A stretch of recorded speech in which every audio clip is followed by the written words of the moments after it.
Hello. Hello. Wow. Look at all those smiling faces. Alrighty, if you folks could please find a seat, we're going to go ahead and start the meeting.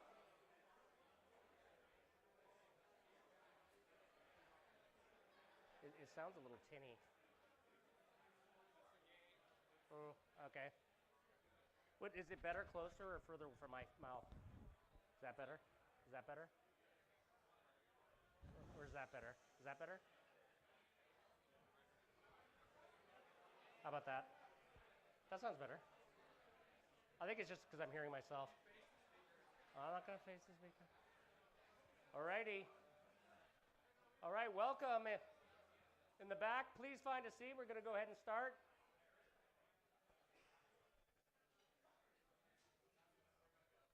Alrighty.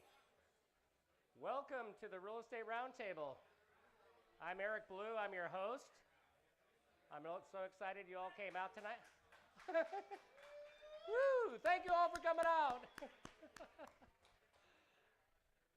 Alrighty. Silence. Alrighty, so welcome to the Real Estate Roundtable. Once again, I'm Eric Blue. So we're going to be trying some new things this time. First of all, we're going to be Facebook Living the event and also recording it. So bear with us if we have some technical challenges, but I think we got this dialed in. I just want to thank Colton. He's really stepped up to help with all this technical gear we have here, make it sound and looks good. Woo! Alrighty, so there's that. So if you guys remember, so next door is the deal maker room. If you feel the need to talk during the presentations or while what's going on in here, just feel free to take your conversation next door so you don't disturb the people who want to listen. And we want you to make deals, but just please go next door to do that. Okay, so those of you who have been regular attendees to the Real Estate Roundtable know that one of my favorite parts of the group was the introduction round. However, the group has gotten so large, I think the last time we did it, it took about an hour and 15 minutes to get to everybody in the room. So probably over the next couple of meetings, we're going to try different formats. So tonight, we're going to try it by category. So I'm going to go through each one, and by category, you can introduce yourself by standing, and we'll just, so people can look around the room and you can identify with, so if you want to connect with wholesalers, look around the room and see who's a wholesaler, and then when we have networking afterwards, you connect with them. So that being said, who's our wholesalers in the room? Please stand. Woo! Yeah, raise your hand too. It's kind of hard with some people. Wow. Welcome, wholesalers. So if you're interested in wholesaling, or if you're new here, you know who to connect with. Okay, how about our flippers? Who's our flippers in the room? Wow. Good. I guess flipping is still good out there. All right, our buy and hold folks. Oh, I see a lot of the same people hand going up. That's great. All right, multifamily. Again? All right, anybody doing commercial? Successfully? All right, our private lenders in the room. Anybody got money to lend? Oh, you know what, also, who's our regular lenders? Who else has got it? Matt will talk to you later. He's stuffing his face right now. Okay, who here doesn't know what they want to do in real estate yet? I know that about you, Ken. All righty, so we're going to be trying different things. The intro round, like I said, with a large group, we want everybody to connect and really get to know each other. And so we'll be trying different things, but hopefully that was enough for tonight.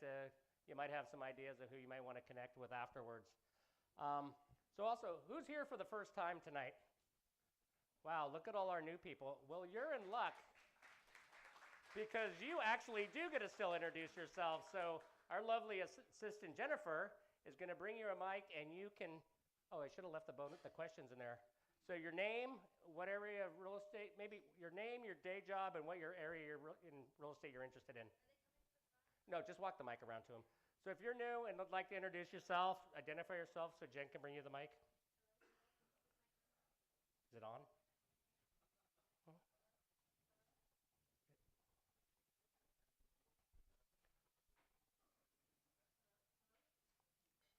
Ruh-roh.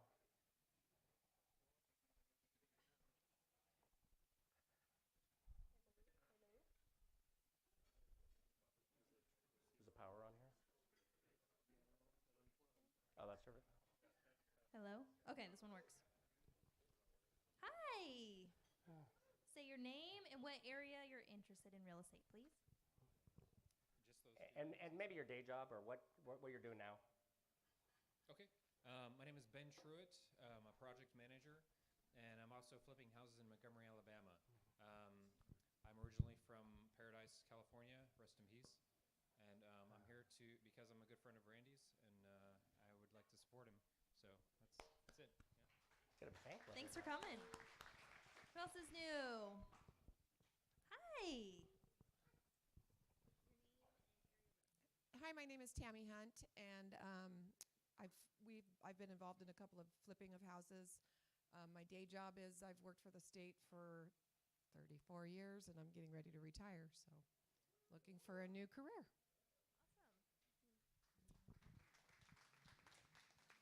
Hi, my name's Dave Hunt, and I'm in IT, and we've done some flips and interested in doing some more. Thank you. Who else is new? Hi. Hello, my name is Curtis Craig, and I work with the Special Needs Company, helping individuals obtain employment. And I don't know my area of real estate yet. I'm just here to learn. Perfect. Anyone over here? Hi. I'll walk around. Anyone new over here? Hi. My name is Michelle Seymour. I've been in underwriting, a mortgage underwriter for over 20 years. And I'd like to learn how to flip homes, and that's about it.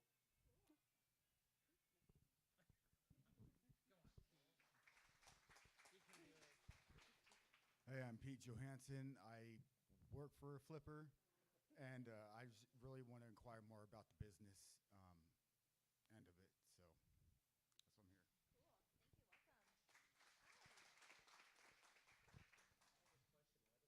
How's it going? I'm Keelan Culberson. I'm a recent UC Davis graduate. So Aggies, go Ags, baby. I've been a licensed real estate agent for about a year now, and I'm interested in wholesaling. So I look forward to meeting a lot of you guys in this room. Thank you.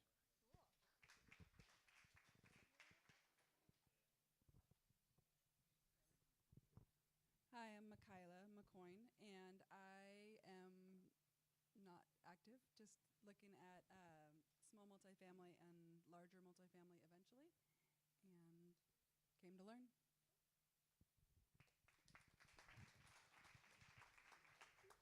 Joel Wright with Keller Williams. I'm a residential real estate broker.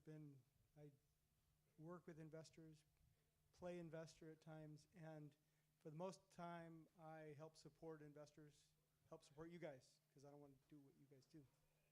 But good evening. I am Chris Arola. I'm the executive director of the Rental Owners Association. If you buy and hold, and you're doing it yourself, doing your management yourself, good for you. But I guarantee you, you need us. You need our forums. You need our education. Come look us up. We're happy to bring you into our fold. Thank you. Hi. Mike Wynn. I'm a pharmacist looking into commercial real estate investments.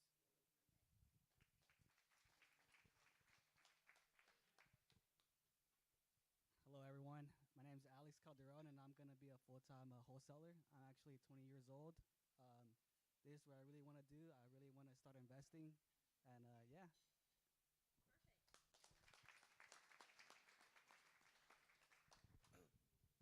Good evening. My name is Brian Royal. I'm currently in legislation. I'm an alumni of Sac State. Stingers up. And I'm looking to get into the investment aspect of real estate. Hello, everybody. Oh, that's different. I'm Naheem Hunter. I'm currently in contracting, working with contracts, doing anything that has to do with contracts, become my new expertise. Why I'm here, I just want to learn everything and try to fill my hunger that I have for real estate, learning everything I can about everything I do, and just gotta try to get full somehow.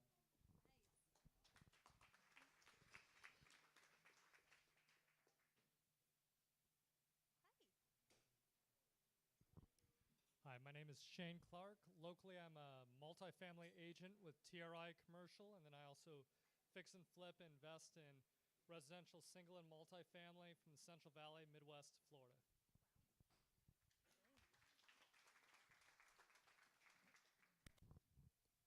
My name's Frank Chewalski, and I've been a GC for about 30 years, and that is kind of in the shadow now, and now we're into wholesale and doing real estate investing. So, first time here.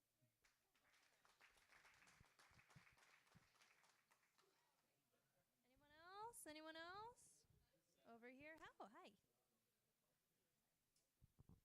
My name is Seth Carlson, and I am friends with Will. I do fix and flips and wholesale, and I have a couple deals. So if anybody's looking, come talk to me. Hello, everybody. My name is Anthony. I'm interested in fix and flips, and my day job is searching for deals. Thank you.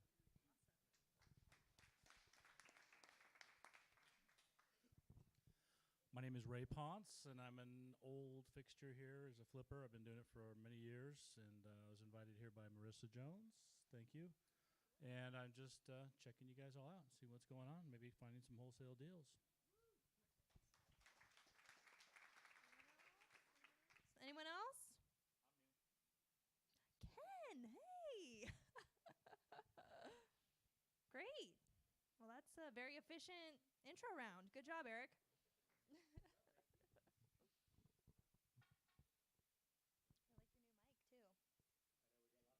So, okay, let's see what new toys you got for 2019. 2019. From now on. He got a new All right. camera. He's got a new mic. What else you get? Oh, all sorts of stuff. Anyways, okay, real quick, for those of you who wanted to check the Facebook live stream, it's under the Real Estate Roundtable group page. So if you want to log into that or check it tomorrow, the recording will be up there. Alrighty. So actually, before we get onto that, so this is Steve. He's actually my stepbrother. He's also a professional photographer. So at this moment, we're going to take an opportunity to take a group photo with you all. So if you wouldn't mind all standing up and looking excited, we're going to get a new group photo of y'all. Oh, I could even get into it this time. Yeah. Well, maybe the people in the front should sit down.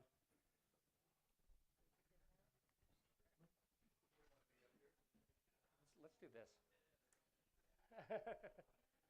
Does it work better if we're all standing, or should the people in the front sit down? We might need to get folks to scoot in more. Yeah, we're definitely going to. Hey, I've been on the keto. What are you trying to say?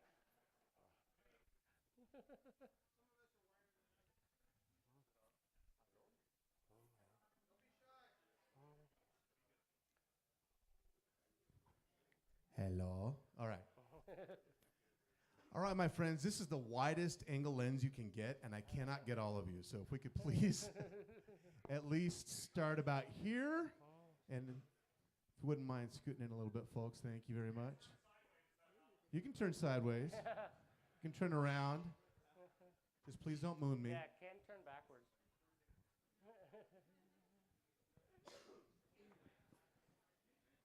Alrighty. All right, all the folks on this side, unfortunately, you are not in the shot. So temporarily, let's please stand up. You can reclaim your seat in just a moment. You know, if we put up the screen, you can go further back.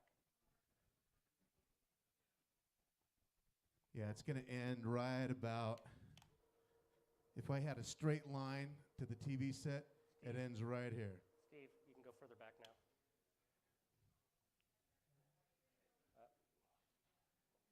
Alrighty. Now that everybody. There we go. Oh. Nicely done, my friends. All right, here we go on the count of three. Ready?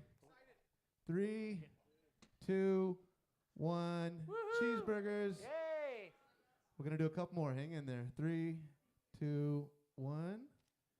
All right. One more. 3, 2, 1.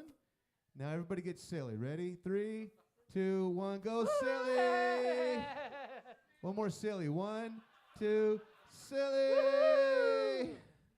Very nicely done. Very nicely done. Alrighty. All right. Well, thank you for bearing with us that.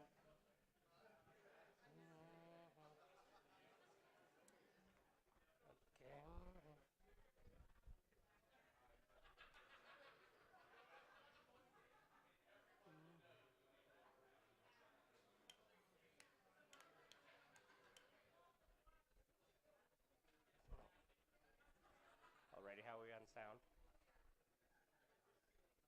Is my sound up? Alrighty. Who here wants to read what the Real Estate Roundtable is about for a $5 Starbucks card? Okay, right here.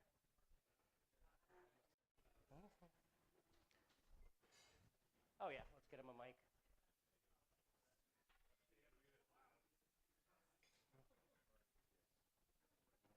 Oh yeah, right.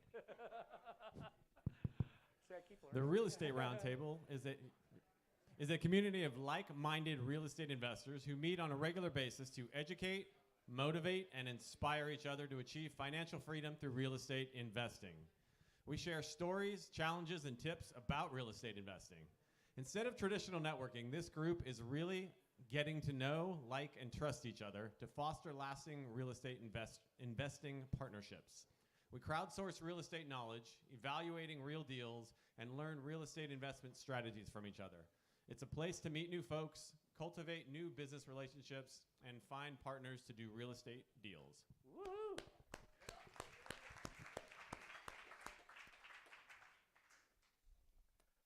Alrighty. So every time we always ask to have a bring a friend challenge. So who brought friends tonight? That's true. But those of you who have friends, who brought some tonight? Come on, friends. So the reason we do this is we think that real estate education and wealth building knowledge and financial freedom are important, and we think you should be sharing it with your family and friends. So please bring them.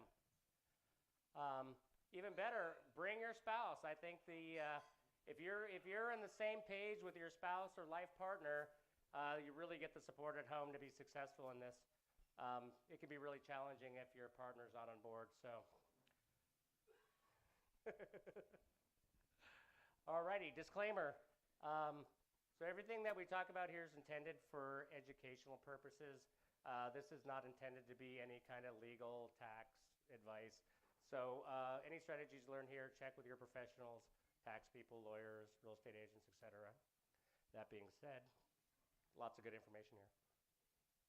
All right. So this has become a regular feature of the Real Estate Roundtable. Jen has been our hostess now for about 6 months, and you guys like her so much that it's become a regular feature. So she's going to give us some social media tips and some mindset tips. Thank you, Eric. Do I get the clicker? And how do I put my phone in the... Oh, let's test it. Okay, so today we're going to go over social media and how many people live on Facebook. What is Facebook? Do you guys ever press the live button? The live button. Oh, am I on? So today I want everyone to take out their phones and go on Facebook. One. You're good. No.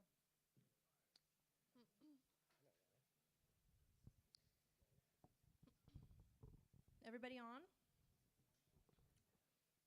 Everybody see the live button, Colin? You're not doing it.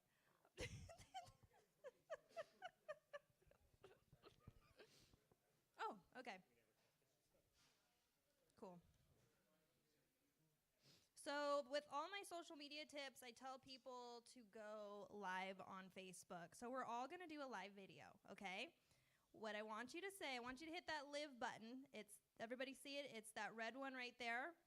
Go right here and just say, hey, I'm just here having a great time at the Real Estate Roundtable learning about some social media tips. And why do I want you guys to do this? Because when you go to your real estate deals and when you do, partnerships and stuff, people want to know what you're doing. People want to know what's going on in your life. People want to see kind of like the little everyday. And even just 1 minute, 30 seconds of a, Facebook Live is going to put you at the top of the Facebook feed. Okay? And that's where you want to be. So, is everybody ready? Everyone's got their phones out. Let's do this together. Oh, look, we already got someone doing it. Awesome. Okay. Ready? 3, 2, 1. Let's go live. So you're going to have this thing right here, and you can hit start live video, and you can choose if you want it to be on you or it could be in the crowd.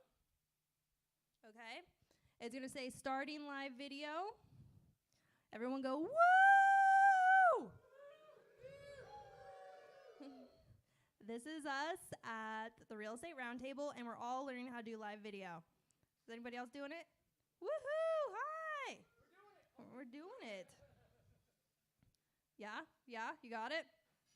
Okay, perfect. And that's all you have to do. You say, hey, I'm here at the Real Estate Roundtable live, and I'm teaching everybody how to do live video because live video is so important for your real estate business. Letting people know, Lionel did a good one about open houses that he did, and everyone knew exactly where the houses were. I mean, that is a great promotional tool, whatever you're doing, even if you're just working on stuff, if you're calling people, just do a simple live video of this and, watch your friends and support them. That's all you got to do, okay? So 2 live videos a week, guys, and just do whatever you're doing in real estate. Show people what you're doing. Tell people your story, and that's my tip for the week.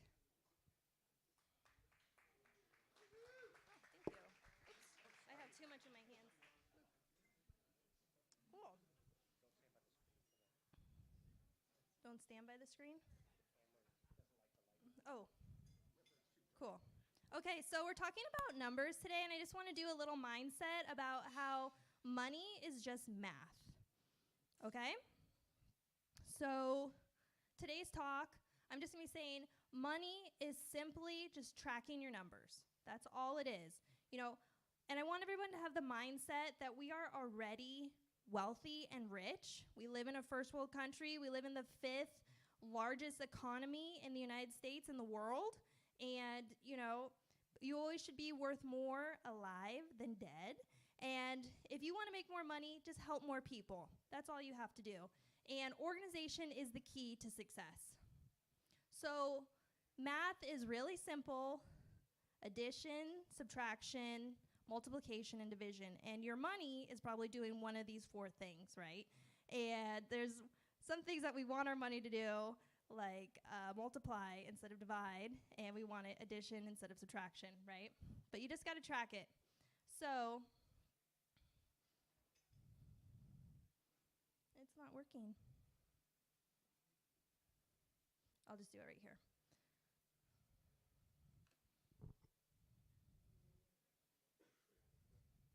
It's not working. Okay. So life is a game and money is how we really keep score. It's the number 1 thing that has been tracked since the beginning of mankind. Also, you should be tracking how many people you're helping every day. That's really going to add to the bottom line of your bank account. If you're not really helping people, you're probably not making a lot of money. And having a lot of solutions for people and coming up with solutions and really listening to that one little solution that they need and providing it for them is really going to help everything. Okay, so millionaire habits. Who tracks their numbers daily? Nice. And do you guys track your P&L monthly? Yes, you have to, right? To run a successful business, you have to know the health of the business every month, every day. It's really tracking what you're doing every day. And you should really be forecasting the next 2 to 3 months. Does anybody do that? Yeah, cool. So tracking tools. You can do something really simple like Google Docs. What kind of apps do you guys use for tracking your numbers? QuickBooks, Mint, anything else? Piece of paper. Yep. A piece of paper and a pen. That's really all you really need, okay? You can get really fancy with apps and stuff, but just tracking your daily spending. So tracking your personal finances is always number 1, and then tracking your business finances is number 2, and tracking your deals. You know, how many phone calls are you making? How many people are you talking to? How many people are you helping every day? Track that, because what you track and what you can measure gets improved, okay? So for hitting our 2019 financial goals, you just got to keep tracking. Math anxiety. This is a real medical condition. Some people say, you know, math gives me really bad anxiety, right? Yeah. So tracking your numbers and just knowing where you are and analyzing deals as like practice before you actually make deals is really going to help ease that anxiety. Sometimes people just need a little bit more practice with their math. The money mindset. Everyone in this room is already rich. We all have a roof over our heads, you know, cars. We can fill up our cars with gas. We really live a wealthy lifestyle. And every day you can get richer. You can help more people achieve what they need to achieve, and they can compensate you for that. So sometimes it's like, oh, you know, California, it's so expensive here because we live in such a great economy. But the more people you help and the more things you do, you can always add to that bottom line. Be worth more alive than dead. What are your thoughts about this? Yeah, okay. You know, always bringing value to people while you're alive, and that's all I gotta say about that. Okay, so sometimes, you know, everybody wants to make more money, right? So really the best way to make a lot of money is focus on one thing and do it really, really well. And make a list of the 10 world's best people that are doing that one thing and kind of just copy what they're doing. You know, pick up their habits, see what they're doing, and pick up things that you can do in your life today. And consistently track your progress. Every day, you should know exactly where you stand, and that way you know exactly how you can get better. And maybe even just tracking one thing that you can do better every day to make you more money. The conclusion is success likes organization. Track, track, track your numbers. Listen to the story the numbers are telling you, and help more people. So I'm a social media manager. We're doing videos in the back. I coach and manage, and I also have a little Thinkific course. You can reach me at jeninsactown@gmail.com, and I do lease purchase options in Sacramento. Thank you so much for your time.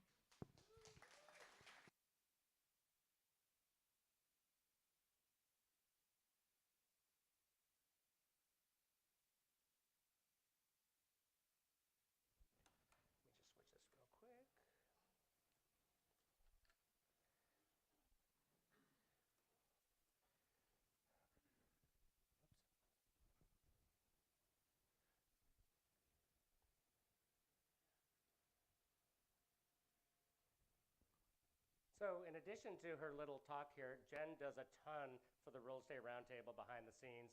She helps a lot with our social media, and she really is the face of the organization out in the street. I mean, people much rather look at her than me. So I'm so glad for all the help that she gives us with help putting the group together. So thank you, Jen.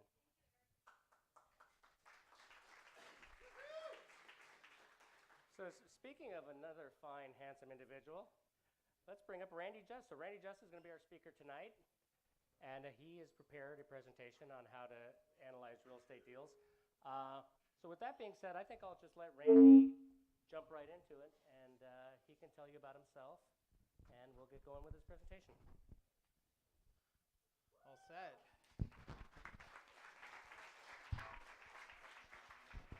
Just want to make sure it's mic. Oh, the best place to stand here.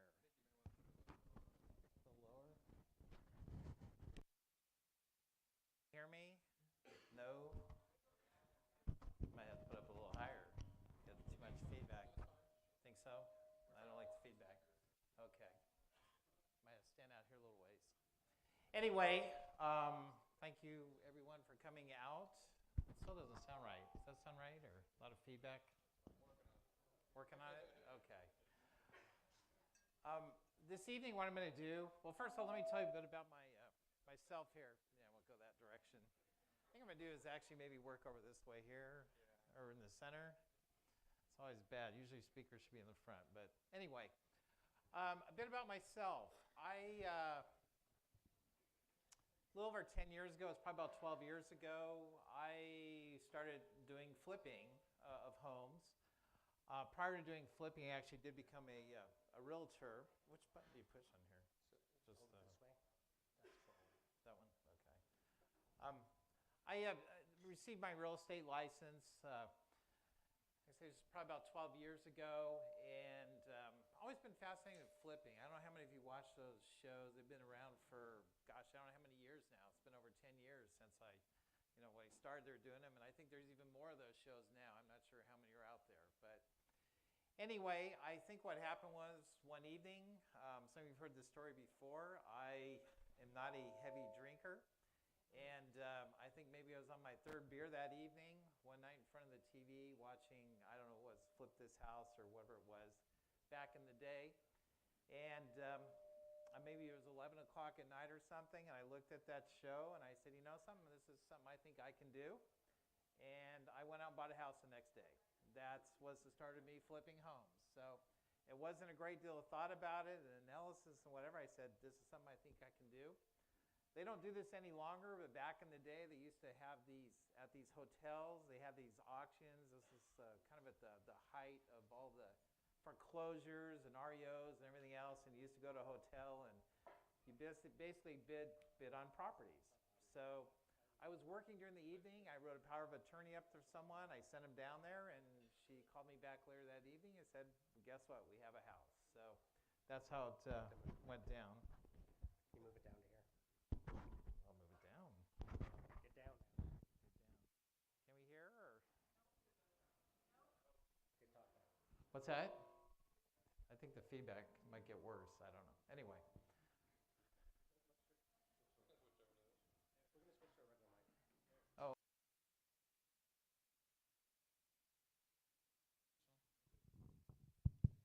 Is that better? Yeah, it sounds better.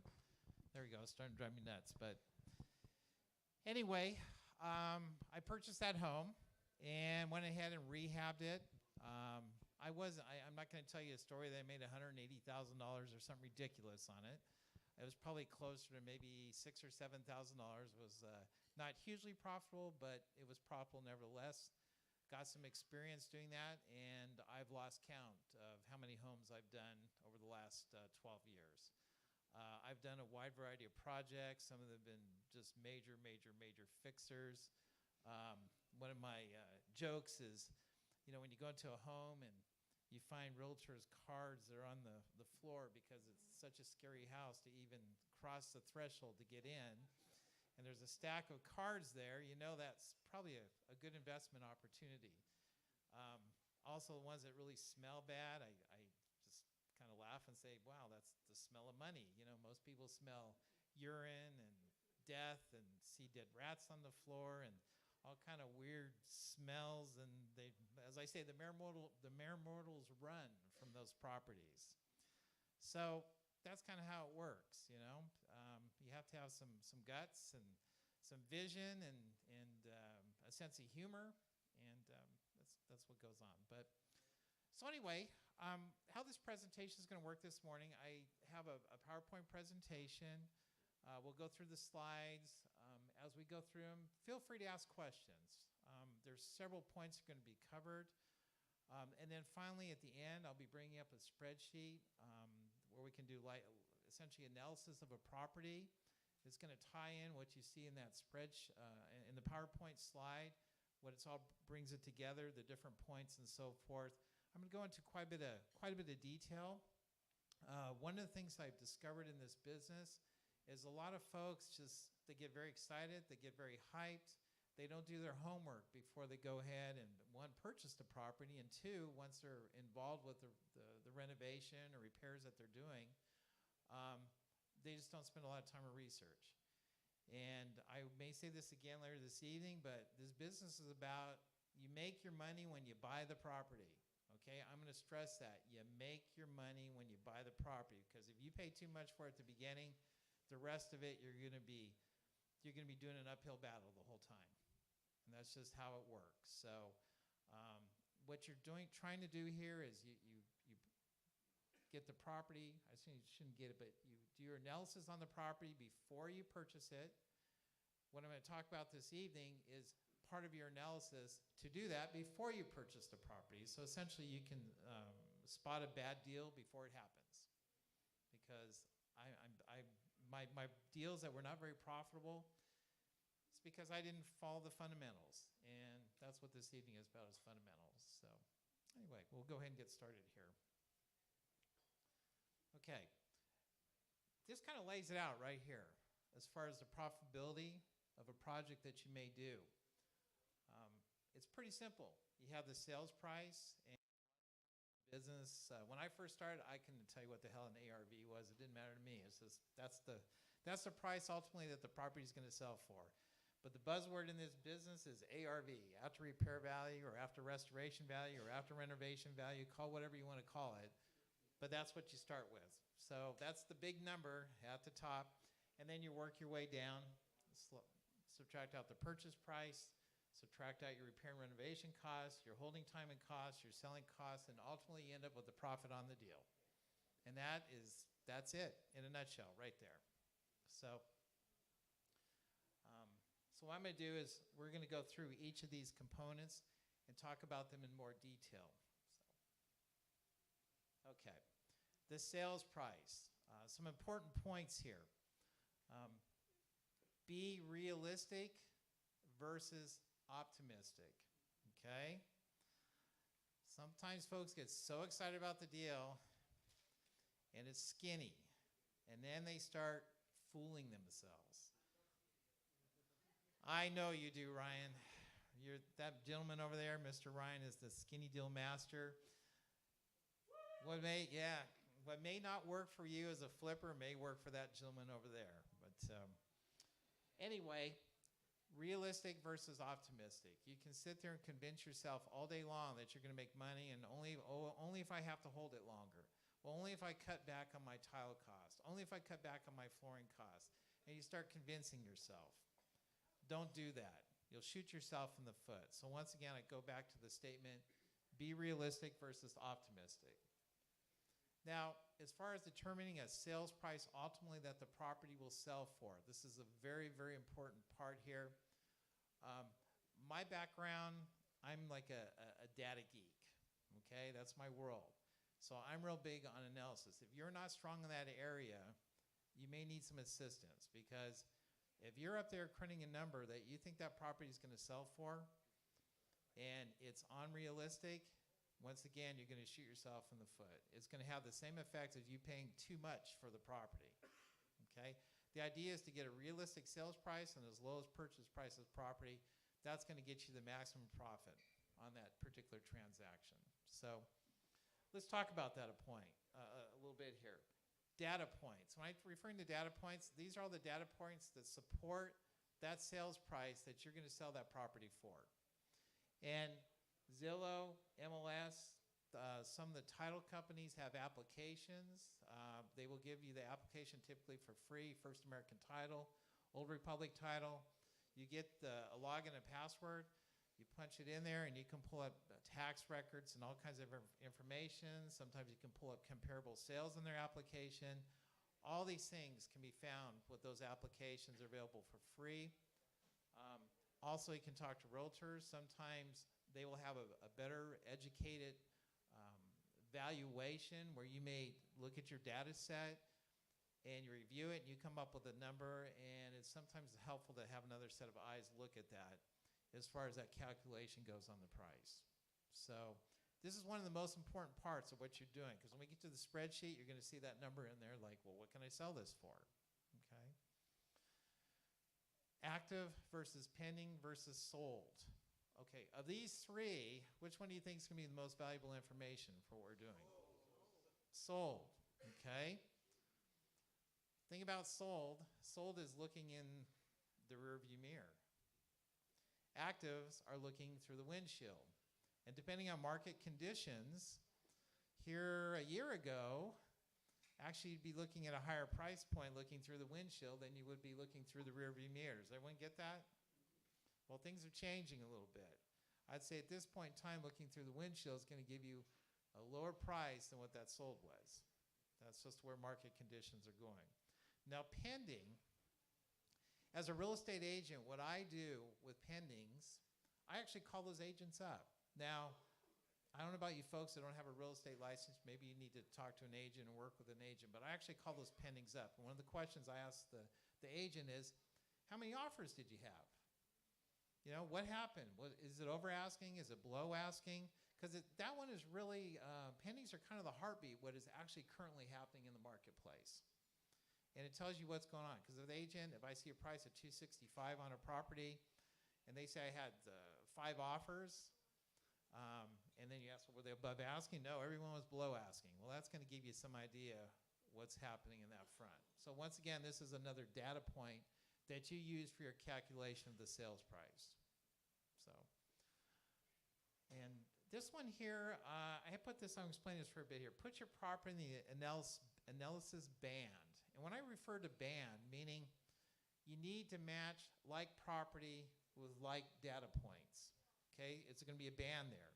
For example, if you have an 1,100 square foot house, it's reasonable that you'd be looking for homes maybe in that 1,000 to 1,200 square foot band.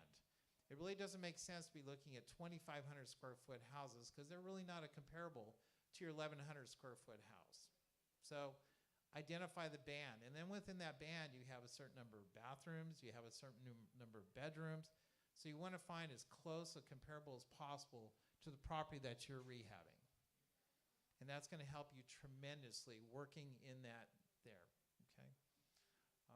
And then the other thing here, match photos to your real finished product, okay?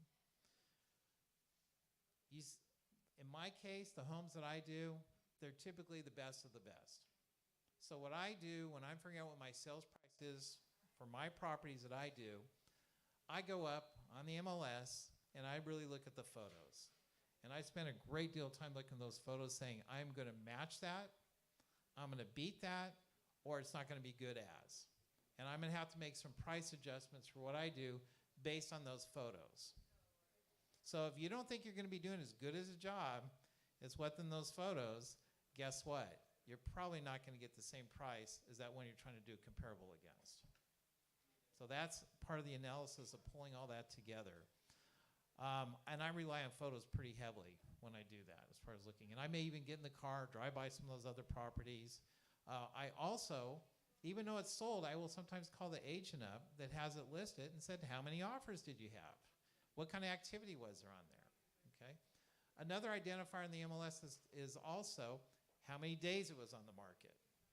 Did it sell very quickly? Did they have to wait a long time? Now, if a home sold very quickly, that actually tells you a couple things. One, it could have been a premium home that was rehabbed very, very well. But what else could it tell you if it was sold very quickly? It was priced right, or maybe it was priced too low.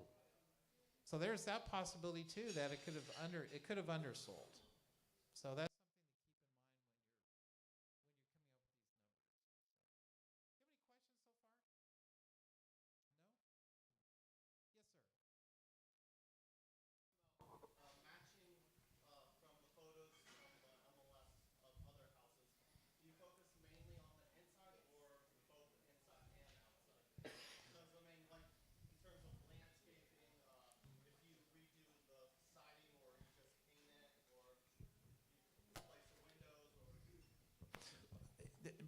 that's a very good question. It brings in a very important point, at least for as far as my flips go. I spend a minimal amount of money on landscaping. Okay, so if I find a photo on there of this beautiful landscaped yard that is very mature landscaping that's taken years to reach that level, it is unlikely I'm going to be able to duplicate that. So I'm going to have to discount my property accordingly because my landscaping is not going to be as nice. But I do look at the exterior photos and I look at the interior photos as well. So that's as far as matching. But landscaping, just a point of reference, I make the backyard as clean as possible. I knock down weeds, clean it up, trim down trees, that sort of activity. The front yard, I may put a couple plants in there, some color, introduce some color and so forth. But I don't spend a lot of money on landscaping. Usually it's a loss for me. I throw $1 out there and I might get 50 cents or 75 cents back from that dollar. And that's what this is about. You throw $1 out there, how much are you going to get back? Are you going to get $1 back? You're going to get $1.25 back? You're going to get $2 back? You're going to get $3 back? Whatever. That's what it's about when you do these flips. So, extrapolation only works in the band. And when I talk about extrapolation, some realtors, they're not big on this number. I personally am, and that's price per square foot. Okay? That's how I'm able to match. And when I talk about extrapolation, I have my band, 1,100 to 1,300 square foot houses, or 1,000 to 1,200 square foot. I look at the premium house in there. Then I start looking at the price per square foot what those homes sold for. Then I take that number, and my home that I'm selling and rehabbing, I'll take that price per square foot, and I will multiply it by the square footage of my home. And I will collect data points of that price per square foot. I may even, if there's 5 homes, I may take all 5 of those and do an average of those price points of price per square foot. Then I multiply that by the square footage of my home. Okay? Now, sometimes there may be one that has a really high price per square foot, and you kind of have to throw that data point out sometimes, because there might have been some kind of special sale, maybe sold to another family member. There might have been some special circumstances for that.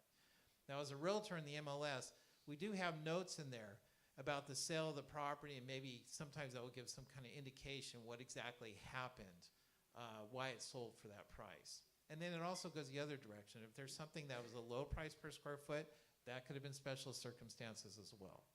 So you're really looking for a cluster of data points in order to get that price per square foot, which you'll multiply times your square footage on the home that you're selling.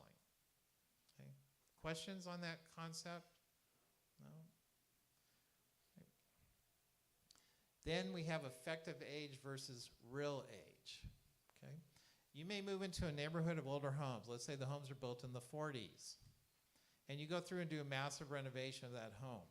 It is possible when this home is sold, an appraiser may actually look at homes outside that neighborhood for homes that are newer. In other words, you can essentially take a 1940s home and make it a year 2000 home just by the upgrades that you do to it. So you can look outside the immediate neighborhood to come up with the pricing for that property as far as the calculations go. Right? So, does everyone get that? It happens every now and then. Sometimes we focus a lot specifically in that neighborhood, and sometimes we have to reach outside that neighborhood in order to come up with an effective value for that house. So, and you know, the one thing about flipping houses, it brings together a lot of skill sets, okay? I know on TV, they make it look like easy peasy, it's all done and over within 30 minutes, and they splash a number up there on the TV, and you go, oh, wow, those guys made all kinds of money on it. Well, you got everything from the negotiation, the purchase price, understanding the financing, understanding the appraisal, understanding the renovation, working with people that are actually working on the property. All these skill sets are going on. So you have to come to the table with a pretty good collection of skill sets, or you have to find people that are going to help you out in that respect. So, all right. Each incremental square foot can be worth less. Okay, let's talk about extrapolation here for a moment again. 1,000 to 1,200 square foot house. Then I look in that band and say, wow, some of these homes sold for $300 a foot. Now my particular home is 2,500 square foot. I'm not going to be able to take my $300 per square foot and multiply by 2,500 thinking I'm going to come up with some crazy value. It's going to be overpriced for the neighborhood. And so that's why you want to work in a band. If I'm doing a 2,500 square foot house, I'm probably going to be looking for homes that are probably somewhere between maybe 2,200 and maybe 2,700 square foot. So I'm creating that band of comparable sales. And I'm going to look at those prices per square foot. And as the price per square foot of the home goes up, as a general rule, as the square footage of the home goes up, the price per square foot actually starts dropping. Make sense? So if you have a 20,000 square foot house, it's not going to get the same price per square foot as a 1,000 square foot house. So you have to understand all these dynamics when you're putting all this together.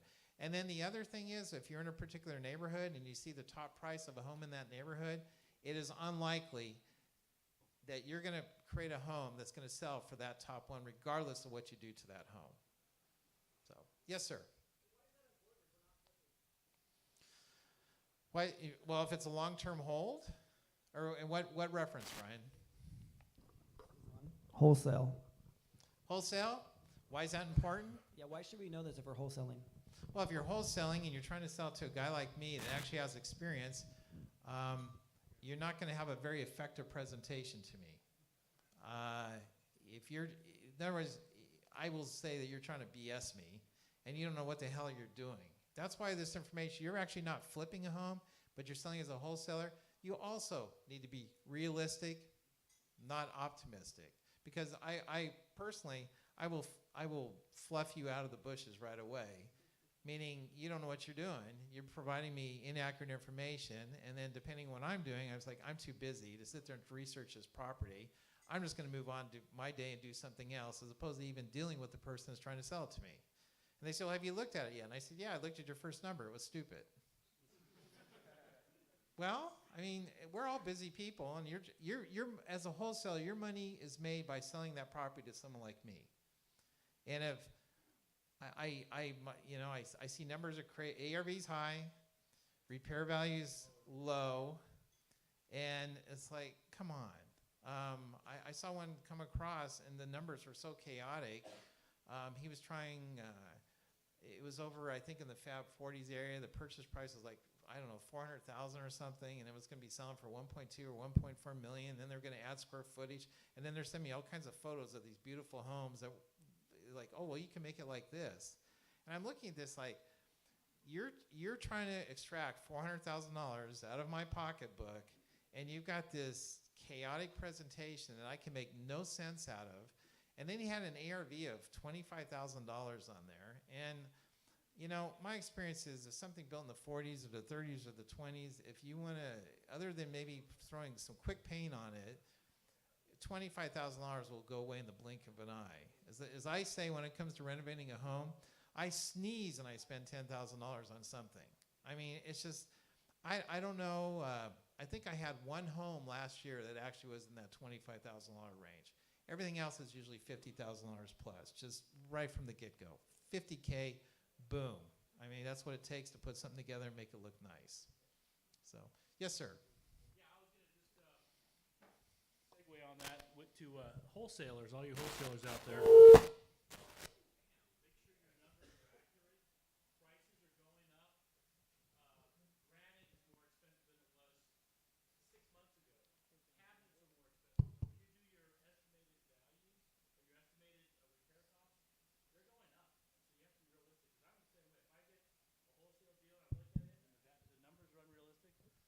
Going to continue to look at these deals because it's a waste of time. And, well, and prices are going up for remodels. Well, the prices too, I think I can't remember which material it was gutters.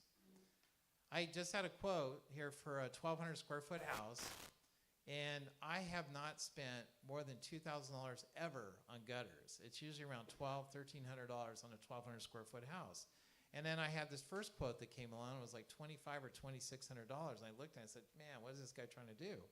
And then I got another quote. And I think it was around $2,200. So that's telling me, and I think they were telling me the price of the material has gone up 4 times in 1 month or something. So there are things that are happening out there in the marketplace. And I guess I come back to this $25,000. Geez, I just mentioned $2,500 for gutters. It just evaporated, what, 10% of that budget? Just for gutters alone, never mind the roof and all the other things. So anyway, as a wholesaler, if you don't know the numbers, then don't bullshit me, okay? Just say, I don't know, and leave it at that. Because experienced folks that do this for a living, they would rather you be humble and say you don't know than try to provide some information because you'll make a fool of yourself. Yes?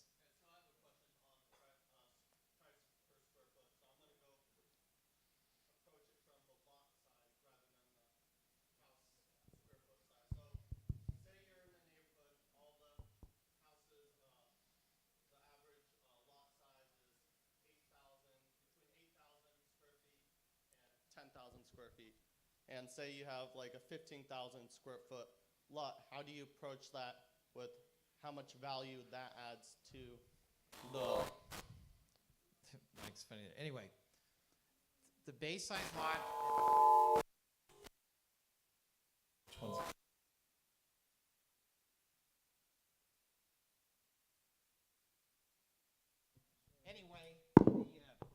There it goes.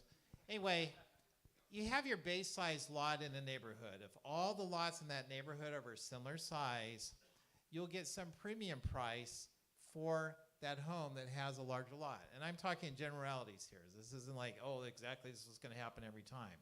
However, the first, let's just say the first 8,000 square feet is on a price per square foot of the land, of the dirt, is going to be the most valuable. And each incremental square foot that's added to the land actually decreases in value. It's just like when you start thinking like, well, it was 40 acres versus 80 acres.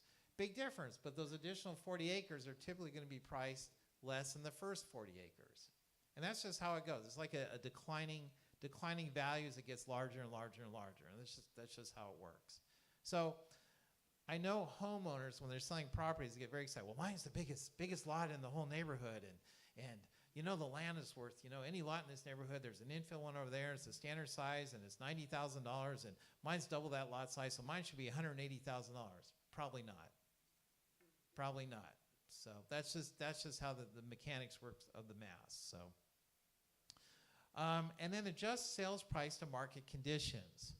And I believe it was one of these meetings I made that comment earlier. Right now, I go through, do all my calculations for ARV, I figure what my hold time is going to be for that property, how many days I'm out, and I'm going to make a price adjustment downwards to reflect a declining market. And I'm probably going to make an adjustment of anywhere from maybe 5 to 10% off that price, just so I protect my butt in case something happens market condition. And right now, there's some softness in the marketplace. So I want to have some flexibility as far as making price adjustments to that property so I can sell it. Okay. Questions? All right. Then we have the purchase price, acquisition price, plus the closing costs, plus the fees, loan points, assignment fees, plus inspections equals your actual total purchase price for the property. And I'm going through all these points here because you're going to see them on the spreadsheet and where they belong. So you're doing all your homework to fill in the blanks on the spreadsheet to ultimately come up with your calculations. So if you understand each of the data points and what goes into the cells, then you should end up with a fairly good estimate of what's going to happen when you actually do sell that property, if you do acquire it. So the reason I put all these up there is because, like inspections, somebody forgets about that. Well, that's actually part of your acquisition cost. Now, a property that's located on city water and city sewer, probably no big deal, but some of the big expense items out there as far as inspections go deal with wells and septic systems. And between some properties have more than one septic system, some of them have more than one well on there, and you can quite literally spend hundreds, if not thousands of dollars just on those inspections alone. And so you need to add those into your purchase price. Granted, you're doing that before you purchase the property, but it's part of the cost. Okay? Is everyone clear on that? And I've had some properties where I haven't done septic inspections, and as a general rule, I will do those for country properties and properties in town and so forth. So, yes, sir.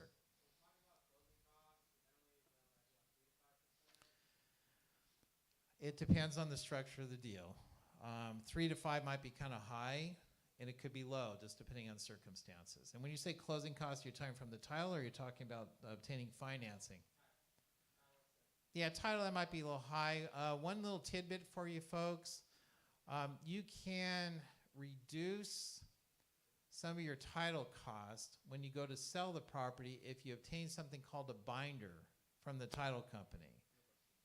Okay? Does everyone know what a binder is? I see a few hands. So when you purchase the property, you tell the title company, I like to have a binder, and this is for the title insurance. So what will happen is the title company will charge you an additional amount for the title insurance. But as long as you use that same title company to sell the property, your title insurance fee is going to drop dramatically. Instead of spending $500, $600, $800, $900, whatever it might be, $100 or something on the resale of the property.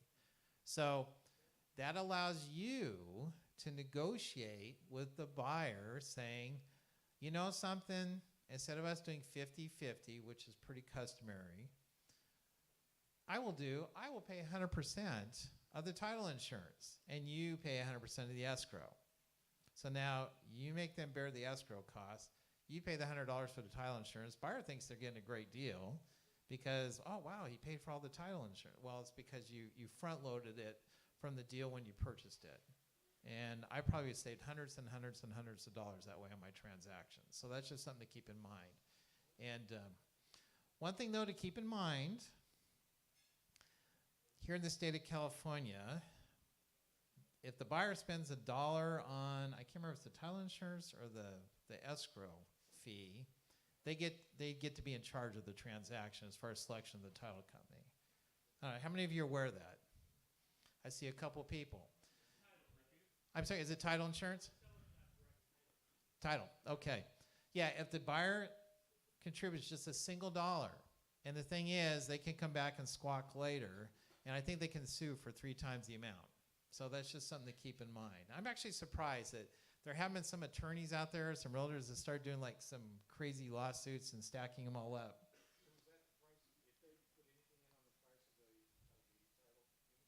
Yeah, if the seller, because this business is funny because realtors try to push title, they push title, and here in the state of California, they really shouldn't be doing that because the buyer, if they contribute a single dollar, then they get the choice. But the realtor, the agent usually directs them. It's a non-issue, but it's in the print there. It can cause a problem. So, loan points, assignment fees, you need to add all that up. So that's coming up with that number, and purchase price you'll see when we get to the spreadsheet component. So, repair and renovation. You're going to see a number of line items on that spreadsheet when I present it. We have determined the scope of the project. How much are you doing? Is this, you're going in there just painting and floor covering and so forth? Or you're doing something more extensive? Permits. As a general rule, if legally, if you do anything past flooring and painting, there's typically a permit involved. If you look at it, even changing out an electrical outlet, you'll see that essentially you need to go get a permit. That's what they say. Now, some of it's a little, excessive, but there's something to keep in mind. And I've been in this business long enough. I'm a big proponent of pulling permits. Okay, that's where I'm going to stand. Don't try to do this, Saturday evening or at night type stuff, and avoid the inspector driving around town and seeing them flip and. Like, oh, I don't want them to see that because I'm going to get stuck. Because there are some communities that will jam you severely. And I used to live in one of those communities, and that was Lodi. How many of you ever pulled a permit in Lodi? Okay, well, I'm going to tell you what can happen in Lodi. You're not going to like this, and this is why you pull permits. Let's just say you don't pull the permit, but the permit should have been $1,000. And if you really piss off the city of Lodi, they can come back and charge you up to 9 times what the original permit should have been. 9 times. So you've just gone from $1,000 to $9,000 for that permit. Yeah, $8,000 pissed away into the wind just because you didn't want to pull a permit.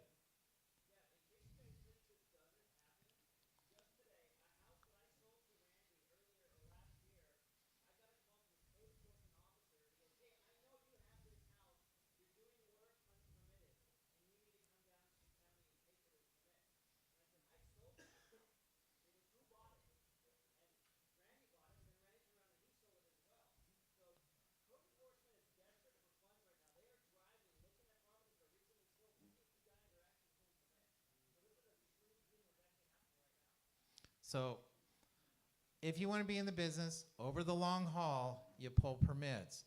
I'm a realtor. I pull permits. You can say with a smile on your face when the buyer says, oh, did you pull permits? Absolutely. Go down to the county or go down to the city and look at the permits.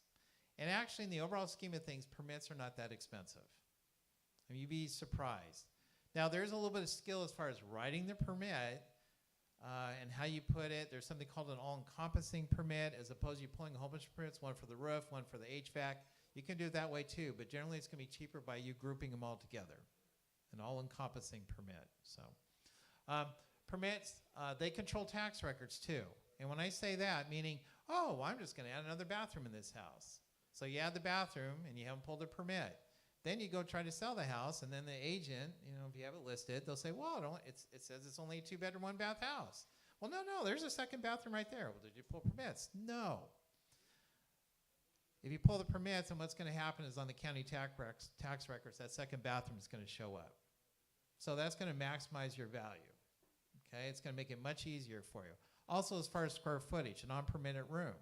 When I buy a property, I'm only going to be paying for what's on the tax records as far as square foot goes. I'm going to discount any addition to that house that doesn't fall in the tax records. But to do that, you pull the permit. That's how you're going to get your maximum value. Questions with all that? Yes, sir.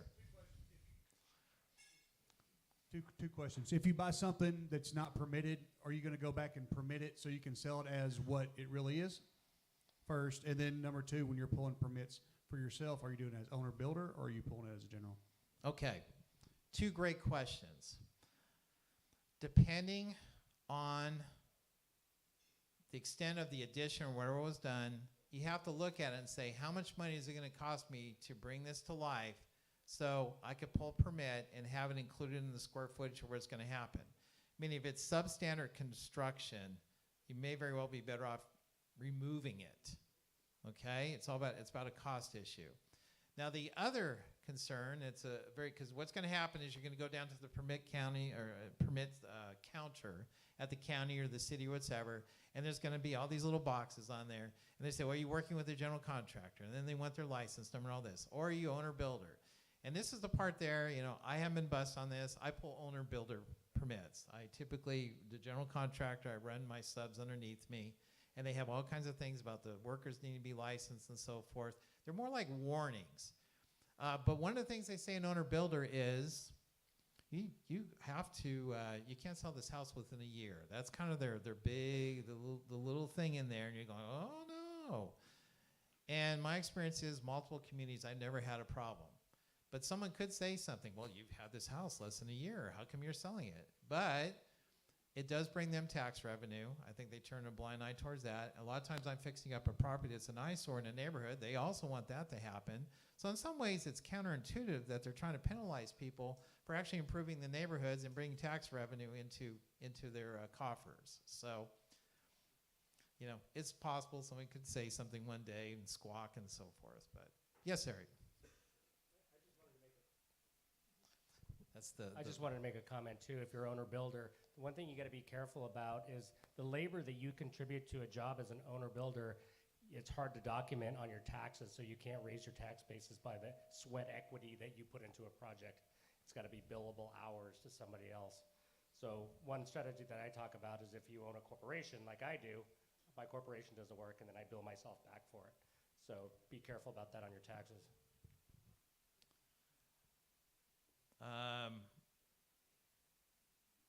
One other quick comment about the permits, and this has to do with the holding times. I might mention this a little later, but when you walk up to that counter, to when you do pull the permit, there's essentially a fork in the road. Okay, there's to the left and there's to the right. Okay, to the left is what's called an OTC permit. That's what I call it. It's over-the-counter permit. You give them the information, you write the check, you walk out of the permit. So you're at 0 days. The other path is what's called plan check. And when you go into plan check, it can be plan check hell, meaning your project could be tied up for weeks, months, okay? And so this is where there's some skill in writing a permit, because if you write something on that permit, it can trigger plan check. And plan check is typically a minimum of 2 weeks. And this is assuming that your permit's approved in 2 weeks, because they can come back and say you need to make some additional changes. And then it might be another 2 weeks. So this is a dance that can go on for quite some time with plan check. Okay? Does everybody understand there's a distinction between the two? So typically your simpler rehabs are going to be just over-the-counter permits. But once again, there's some skill in writing. In my personal experience, I act like the country bumpkin. I don't know what to tell you. I don't come in there with the attitude. I just, oh, wow, what? I didn't know that.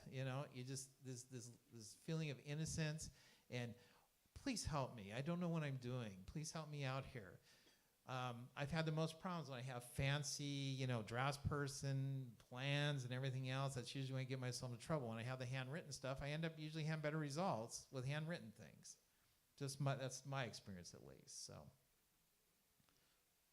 and materials, cost, labor, those are pretty straightforward on your repair and renovation. Buying a job versus writing checks. I know some people do rehabs. Essentially, they buy themselves a job. Instead of hiring someone out, they're doing the work themselves, and they're going to get whatever hourly rate they get by doing the work themselves. So I do some of the work myself, some of it I enjoy. I could have someone else, but I'd like to put a little more money in my pocket too. So that's kind of how that rolls out. So, and then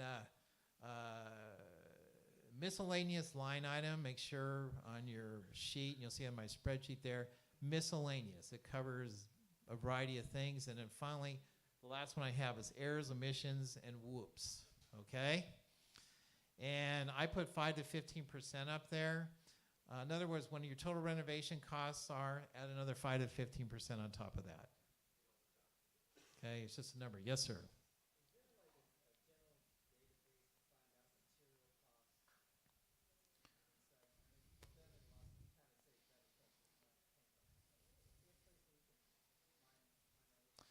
There's the question is there a general database? I have seen some databases on there when I do searches on Google. Different parts of the country, it depends on what zone they are, and they actually do give you, like, if you know the roof, how many squares and that, they'll give you a general cost, what those items are. So if you're new at this, I would suggest that you try that, like flooring, painting, some simple things. Now, some of the projects like dry rot repair and stuff, they're not really going to be able to give you that information from a national database standpoint, but that information is out there. So that could help in your calculations. Questions? No? Doing okay? All right. And Eric, where were we sitting time-wise? Or someone with a watch? 7:50? Okay. Just trying to stay on track time-wise. Oh, question. Sorry. Yes. So based on your experience, like if you have to estimate a flooring cost, so how do you, typical, just an approximate per square foot? Well, flooring costs rather interesting. I seem to be getting a rash of mid-40s and 30s homes, so I'm actually refinishing hardwood floors. And they actually cost me more to refinish the floors than it would be to rip them out and put whatever material is out there. And as you can appreciate in the marketplace right now, there are tons of different flooring materials, everything from the vinyl to the laminate to the carpet to, gosh, I don't know, bamboo to tile to, it just goes on and on and on. So laminate, for example. I'm sorry? Laminate, for example. Laminate, right now, you can get a nice, good quality laminate flooring probably in the $2 to $3 a foot range. Sometimes it drops a little bit below $2. But one thing to keep in mind is you may get laminate flooring for $1 a foot. Labor-wise, it costs almost the same as for the cheap stuff versus the more expensive stuff to put it in. And sometimes the cheap stuff maybe doesn't have a pad on the back of it, or it doesn't lock together nicely. So sometimes you penny wise and pound foolish. But when it comes to, like, for example, right now I'm doing this 1,200 square foot house. If you subtract out the couple bathrooms and the kitchen, I'm probably allocating about $4,000 for my flooring costs to refinish a hardwood floor. Now, from a laminate standpoint, I probably could be closing in maybe 25% or 30% off that price on the flooring. So it depends on your labor costs. And some of the flooring guys, we'll just talk about numbers here real quickly. Some of these guys that give me quotes, I sit there, this is what I do, because my background, I actually hold an accounting degree. So I'm always taking the numbers and I extrapolate out from a labor cost standpoint, how long these people are actually charging me for. And some of these guys charge, okay, it was $4,000 to put this floor in. I say, great. How long is it going to take you? Oh, about a week and a half or something. So I can sit there and calculate, okay, well, that's 40 hours a week and da-da-da. This guy's making $180 an hour putting my flooring in. I mean, how many of you ever figured that out? You worked the numbers backwards, and you're just like, $180 an hour to put flooring in? It's like, you know, and I don't want to pick on people in the trades. There's some people who are very, very skilled, and they're you know, charge me a fair price. But I think sometimes their price depends on if it's Wednesday or if it's Friday or if it's the 3rd of the month or their truck payment's due or their mortgage payment is due. There's a lot of variables in their life when they come up with their quotes because, oh, geez, I don't have enough money this month. Well, I'm going to charge this guy a whole bunch more for this particular flooring job than I would have charged him 2 weeks ago for the same flooring job. And I actually had something like that happen today. I had a drywall guy give me a quote a couple weeks ago, $1,600. Guy comes back over. I pulled a few pieces of drywall off the ceiling. Now the quote's $3,600. I'm like, what the hell? How did it go from $1,600 to I think it was $3,700? I don't get it. Then he's telling me it's going to take this 1,200 square foot house. It's going to take 3 guys 10 days to do the drywall in this house. So I extrapolated that out, just kind of figuring out. Essentially, this would be the same as one guy taking 6 weeks to put the drywall and the texture in this house. It's a 1,200 some square foot house, and there's already some drywall in there, so they're actually adding some pieces to what's already there.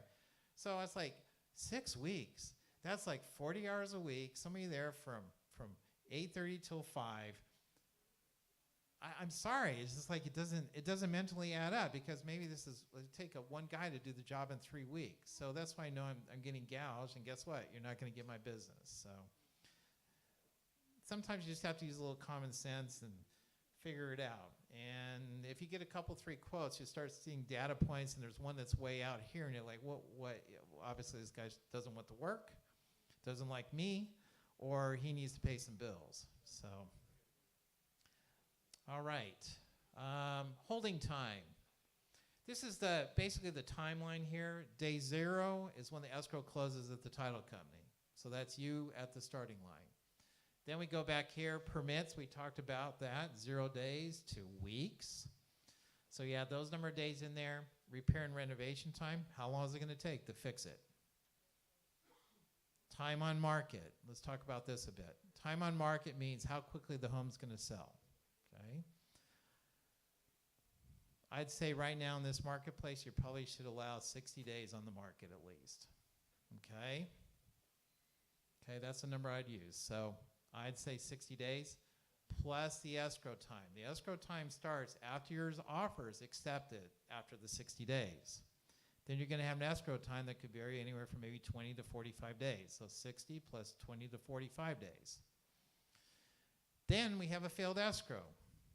That sometimes happens too. They do inspections. All of a sudden they go over there and they don't like the neighborhood any longer. All kinds of weird. They don't like the neighbors. People do weird things. Sometimes they'll back out of an escrow. Then you reset yourself back to being on the market again and trying to get an offer. So looking at that, you can guess it can take quite some time as far as that goes. And this is important because this is part of your holding costs on the property. Okay? Now for myself, some realtors agree with this. Some realtors disagree with this technique that I use. I try to pre-sell my properties. Okay, I'm a big proponent of pre-selling properties, meaning I'm doing work on them. I will post them on Facebook. I'll post them on Craigslist. And I'll say, I got this project. Here's a house, blah, blah, blah, blah. And I'd say my average is about 50% of my homes pre-sold before they're completed. Okay? So what is the benefit of me doing that? Yeah, I cut down on the last part as far as my total holding time, meaning if I find the right buyer for that house, this is how it works. With me, within 3 days or so of me putting the last screw or the last nail in the house or whatever, I'm closing on the property. So by me pre-selling, I can actually essentially overlap the escrow with my renovation time. Do we catch on to that? They're going to overlap each other, okay? And how this works from a loan standpoint is that I will pre-sell, and buyer comes along and they say, fantastic. And I give them a punch list of everything I'm going to complete on the home. This is what's going to happen in the future and what's going to be done to this home. They're working with their lender. I say, please, let's have the appraiser come out. And you're like, well, the home's not done. How can the appraiser come out? Because I will meet the appraiser at the property. I will stand there with my punch list of everything that's going to be done in the home. I also have a list of all the other properties that I've rehabbed. And I will present that to the appraiser. Then the appraiser goes back to their office, and they say, oh, wow, here's a home that has granite. Oh, here's a home that has new HVAC. Here's a home that has a new roof on it. And they will come up with a value for that future completed home. With me so far on that? And another benefit of doing that is in the event that the appraisal is short, which means it doesn't appraise the value, I can make some adjustments to the property to accommodate that, to maybe put some money back in my pocket as opposed to me just having to lower the price because the appraiser said it's worth less. So then what happens is the appraiser makes a second trip to the property. I give the appraiser a call. I said, I'm going to be done with this house next Wednesday. Please come look at it. Appraiser comes out there, verifies what's on the punch list, submits that to the lender. We close 2-3 days after that happens.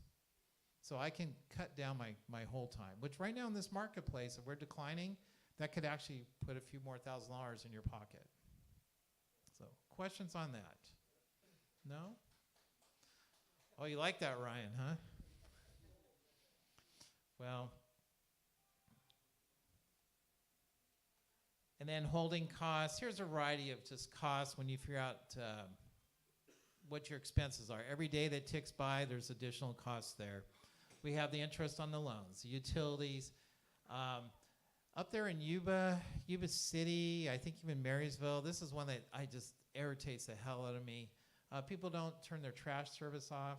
They move out of the property. I get charged as a lien on the property tax bill for trash, even though I've never had a single trash pickup the whole time I've owned the house. But anyway.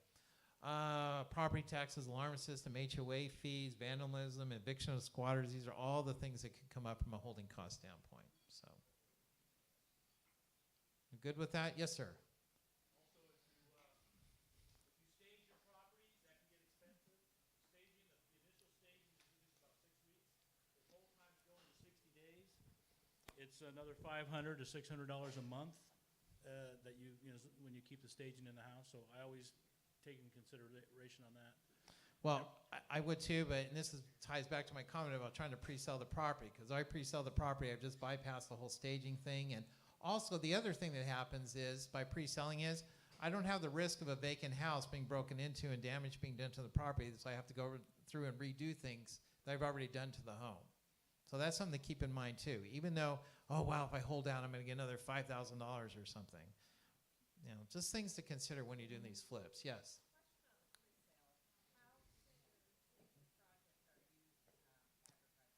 I'm sorry? How soon into the property are you starting to advertise it for pre-sale into the project? Sometimes very quickly after I purchased it. If I have an idea what I'm going to do to this property and I can provide a definitive punch list, that's very important. If I know exactly what I'm going to do to the property, then why not start marketing right away? Now, people are going to come there and look at the property, and some are going to go, I have no vision. I'll wait until you complete the project further. But then sometimes you have buyers in the marketplace. They've already put 10 offers on other homes. They keep getting beat out, and they're frustrated. And they're so frustrated that they say, oh my gosh, I'm not competing against another buyer on this property, and I'm going to get what I want, and everything's going to be new, and everything's going to be wonderful, and you can do that. And I've actually had, up until recently, I had 100% success doing that. I mean, I've never had anyone back out, but here recently I had a deal fall apart where the lady started getting demanding. Well, I want this way, and I want that way. And here's the catch. When you're doing a pre-sale, is that in the event that escrow falls apart, you have to be able to still sell the home to someone else. So it's difficult to make it highly customized for that particular buyer because it's not necessarily going to fit into the zone in the marketplace of 80% of the buyers wanting that home still. If they start wanting pink or, I don't know, weird colors in there, red tile, weird colors, then it becomes their home, not your home. And I suppose you can get around that by a very high non-refundable deposit or something like that, kind of keep their feet to the fire. But that's the kind of one of those things that you kind of have to watch out for. And I just had a gut little feeling about this lady. She wanted to redesign the laundry room, and what she wanted to do to it was not very efficient from a space standpoint. And I just had this feeling that also she's going to want the kitchen and then the bathroom, and because I really haven't gotten to those like more personal areas that people like changed. And so it's like, you know, sorry, didn't work out. Go on your way. So. Selling costs, talked a bit about the staging, marketing costs, Facebook, Craigslist, real estate sales commissions, cleaning, staging, seller concessions, title closing costs. Add all those up, and that's going to be your selling costs. So that's another line item that you're going to see in the spreadsheet as far as the sale of the property is concerned. Okay. I'm sorry? Absolutely. I'll speak to seller concessions. Here a few months ago, sellers weren't really giving away things, okay? Seller concessions could be a variety of things. For example, my homes I rehab, I don't put ceiling fans in them. So somebody can come in there and say, oh, I love the house, but, oh, you don't have ceiling fans. So ceiling fans are relatively cheap, okay? Sometimes it's just acknowledging people, validating them, and giving them something of value. And ceiling fans in their brain are probably worth more than they are worth to me. But it allows me to give something to them, okay?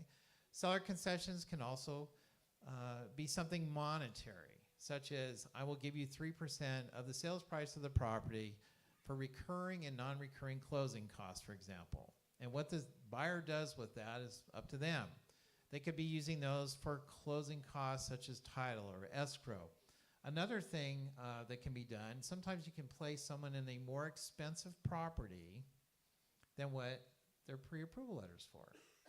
And you're looking at me, well, how can they do that? Meaning I might have someone that's pre-approved for $225,000. The house is $250,000. There's no way in hell I'm going to drop it 25 grand. But how can I get that person in the house? I can do seller concessions. They can take that money and they can actually do an interest rate buy down. So they buy the interest rate down. Now they can actually afford more house than they really can afford. Okay, their payment will be the same. That's really the message here. So sometimes you have to be creative as far as getting someone into the home. And that's one way to do it. And sometimes if you feel that your property is actually worth more than what you're selling it for, you can add the seller concessions to the price of the property. So instead of $250, you do it $255 and you give them $5,000 back. Then they use that to do the rate buy down, they get into the house. So there's some clever things you can do out there with seller concessions. Address your question? Okay. Before we move to the next slide, questions. All right. And then finally we get to the profit stage here. Set aside 40% for taxes. Okay. Just set money aside for taxes. You know you're going to have to pay it. So between the state of California and the feds. My next question is, have you set up a self-directed IRA? Okay. The reason I mention a self-directed IRA is because you can offset some of that tax burden by funding a retirement account. And I won't go through all the benefits of a retirement account that's self-directed, but you can do hard money loans with it, and you can also buy real estate in that. So that's something you can plan for the future and purchase the property in there, tax deferred, and all kinds of fun and interesting things in there. So flip properties are treated as inventory. Does anyone know what that means exactly? It's meaning, let's just say you purchased a house in October of 2018. And you already have some expenses that are associated with that house. You're not going to be able to write those off for your 2018 taxes. You go through the year 2019. Let's just say it was a really long flip. It took a long time, big project. You still can't write any expenses off for 2019. Then you finally sell the house in 2020. And all those expenses that you accumulate in 2018 and 2019 and through 2020, finally you can write them off. So that's something to keep in mind. It's inventory. It's not a long-term hold like you have renters in there and depreciation, all these other things. So just something to keep in mind, right? Questions? Okay. Spreadsheet analysis, shameless promotion. There's my information, my phone number, my email address. I do have some mentee and apprenticeship opportunities available. One gentleman here, Colton, actually I'm working with him on something. He's really excited, motivated. So if you feel the need, you reach out and contact me and we can talk. So, all right. Before we move on to the spreadsheet, any questions at all? No? Going once. Yes. Curious how I'm getting my deals. Wow. Well, yeah, I buy from wholesalers, and I do buy from one wholesaler in particular because he doesn't piss me off like some of the other wholesalers do. That's kind of like he kind of filters through the sieve, and the other guys are like, you irritate me. But I mean, there are some other. There was a deal that was sent my way earlier today. I might take a look at that one. So I do work with wholesalers. I will also tell you this. I know people have a hard time believing this, but I can pretty much, I wouldn't say 100% guarantee, but I can open up the MLS on any given day. There's a deal on the MLS. It's there. You just have to look for it. You have to know how to negotiate it. You need to look for the little points that point to that deal. Okay? So they are on the MLS. Longevity in the business. Talking to realtors, agents, you know, just surrounding yourself network-wise. People just randomly will give you a phone call out of the blue. Sometimes that happens too. By putting a sign on the property. I have a property that I'm rehabbing and put for sale by owner. I'm really surprised how many phone calls I've gotten off that sign. And people have cash and, you know, other things. So it just being around, getting yourself out there. I'm not the bandit sign guy. That's not my world. But there's people in this room. I heard one gentleman, I think he had a couple of wholesale deals. I don't know, you know, what they're about. So coming to meetings like this, getting to know people, I mean, there's not just one source. There's multiple funnels of deals that are out there. You just have to be in the business. So questions? Yes?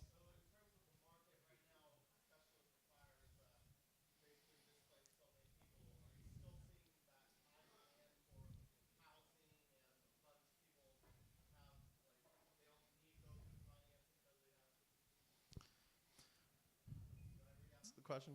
And I heard it. The question is because of the different fires around California, up north, in particular the Paradise Fire. I'm down in the Marysville, Yuba City area. There has been some increased activity, but I don't think it's quite at the level that at first the news was putting out there and experiencing and so forth. Chico had a lot of properties that went pending immediately after the fires. There are people walking around with checks for cash. Some people to say, you know, I don't want to wait till Paradise rebuilds. I want to locate in these other communities. So there have been some cash buyers. There's been activity along that way. But you also have to remember that I think for all practical purposes, kind of maybe more of a temporary market, like a window. And it's not going to go on forever. So I wouldn't base a whole business model on something that happened that's eventually going to, as these people disperse to other states, other parts of California, I wouldn't be building a business model around that. It's a temporary situation. So, okay. All right, well, let's open up the spreadsheet here.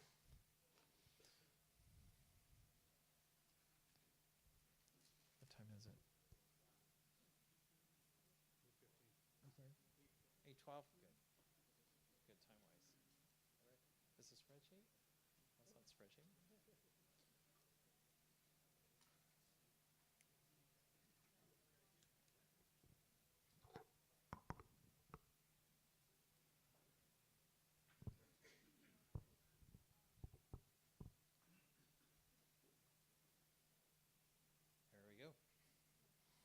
All right. First of all, this spreadsheet is my creation for myself and my business. Okay, so there's things in here that reflect what my world's about and what I do. You're going to see things in there about commission. Well, when I purchase a property that's on the MLS, as a realtor, I get some commission back. So there's going to be a line item regarding that. Some of you who are not realtors, you're not going to get that commission. Now, you'll see the spreadsheet up there. My information is copyright 2019 Randy Just, so forth. I am more than happy to give this spreadsheet to anyone in this room. Just send me an email message. My email address is up there. If you can put in the subject line, real estate roundtable spreadsheet request. So I get thousands and thousands of emails, and I will not be able to dig it out if you don't put that in there. At least I'll know what that's about. And if you can include your name, your phone number, and your real estate goal, okay? And I will gladly give this spreadsheet to you. You can massage it or change it, do whatever you want to do within that regard. But I would like to know who's using it, just my curiosity. So, all right. Well, hopefully this won't start acting funny here. What's that? Look on the side here. We don't have a laser pointer here, do we? On this thing? Oh, cool. Then how do you activate it? Red one there. Okay, there we go. Cool. Yeah, we got it. So how I laid this thing out was I have it broken out into different segments. And you'll see the repair costs are down at the bottom. In the middle, I have a holding cost section. And what you're going to do is you fill out the information on top. This is where some of those cells that we were talking about earlier as we're going through the PowerPoint presentation. So I just put an address of property, you put some kind of identifier there for the property, just so you can pull it up again, save it, you know what it's about. Then we have I put the square footage of the property there. I use that number for my acquisition cost, price per square foot, and what I'm selling it for. You'll see those on the spreadsheet there. Then this is the part that pertains to me as a realtor. Purchase commission, meaning if I buy the property, I'm going to get 2.5% of the price. That's money that's going to come back to me. So that's effectively going to reduce my purchase price on the property by me getting that commission.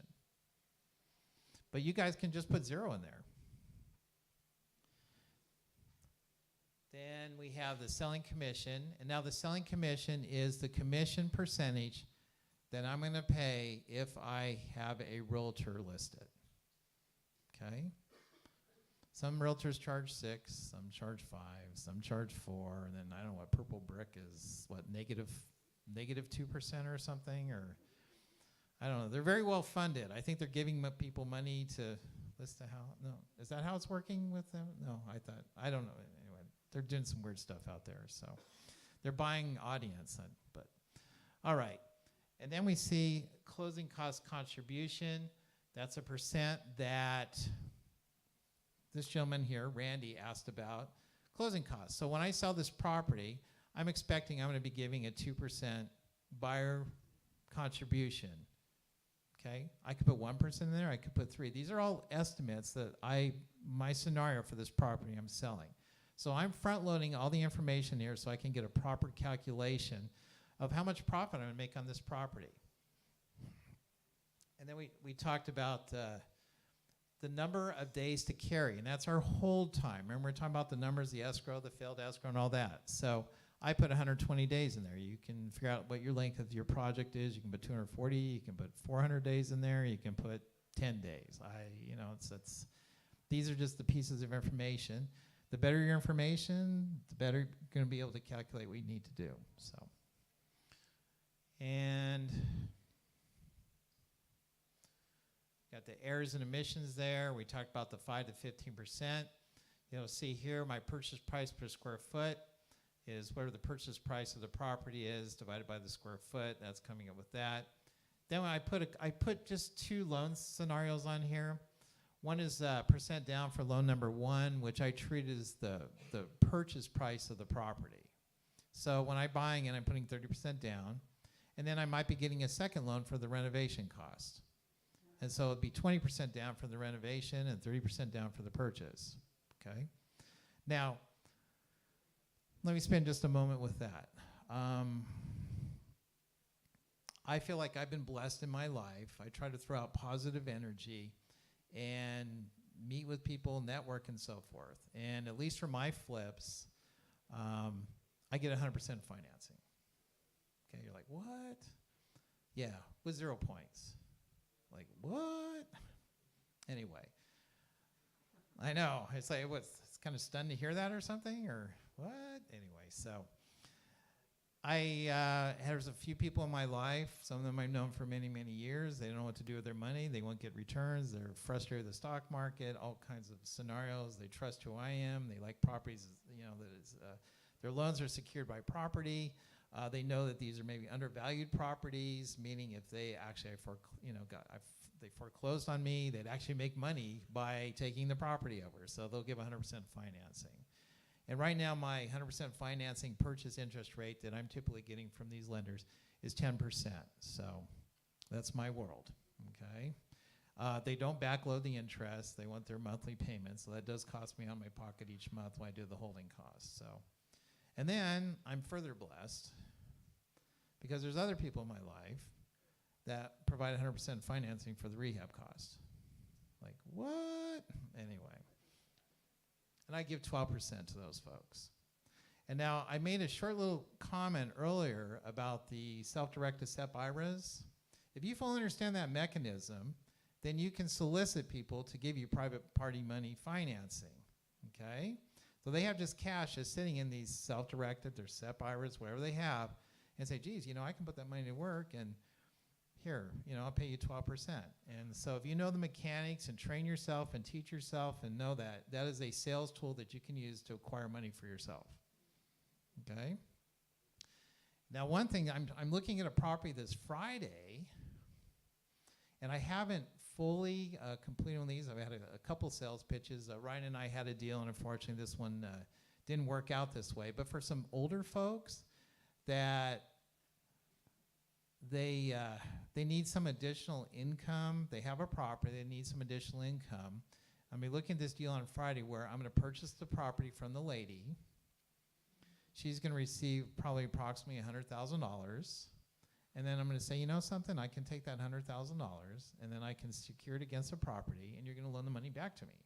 And then I'm going to pay you 10% and then you're going to get a monthly payment amount every month while she's living in her apartment or whatever, because that's the direction she's going. She's an older lady. So you've helped them out. You've actually increased their monthly income. They've had a house that's falling down around them. They don't have the money to keep it in good repair, deferred maintenance, and so forth. So you've just turned kind of a deplorable situation into something that's going to bring them extra income, and they're going to feel some extra security in their life. So that's just something to keep in mind as far as working with folks, okay? Any questions on that? What I just said, you kind of got that figured out? I know somebody's like, what? I'm going to give money and they're going to give me money back? And like, what? How's that work? Anyway, so.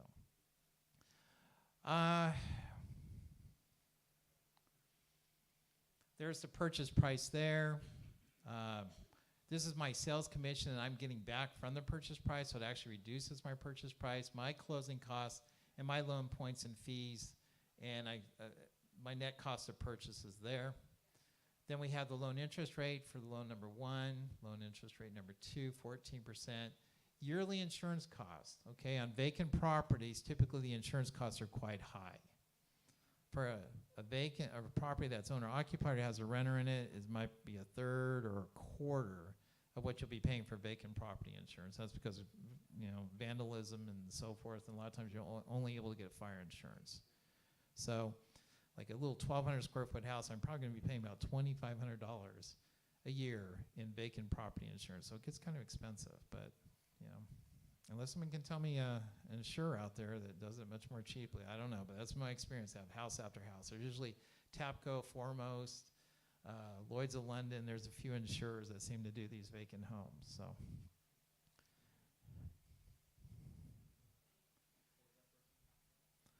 Tapco, Foremost, Lloyd's of London. I think those are all the ones that, American Modern, yes, American Modern.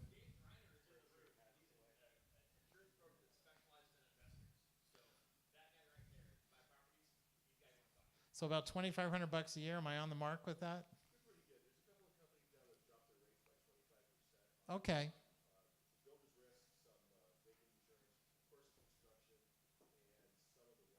So I can maybe dial in maybe $1,800 a year or something, maybe a little less, 16, okay. But it's expensive, guys. So, but get your quote. There's your insurance, and then what your yearly costs are for electricity and water and sewer and so forth. HOA, those can be quite pricey for condos, and then PUDs, and then also your property tax factor. I ran mine at 1.35%. Depending on where you are in the state of California or locations and so forth, you might run that at 1.45, 1.5. And this is all part of your holding cost. That's what's going to drive, it's going to drill down on the spreadsheet for that holding cost section. So, and that basically covers the first part of my spreadsheet there, where I have the net proceeds from the sale, and then the net here, and I come up with the gross here, gross profit. We're just subtracting the net cost of purchase from the sales price, and I come up with $223,000, looks like $508. So, are we good with that? Yes, sir.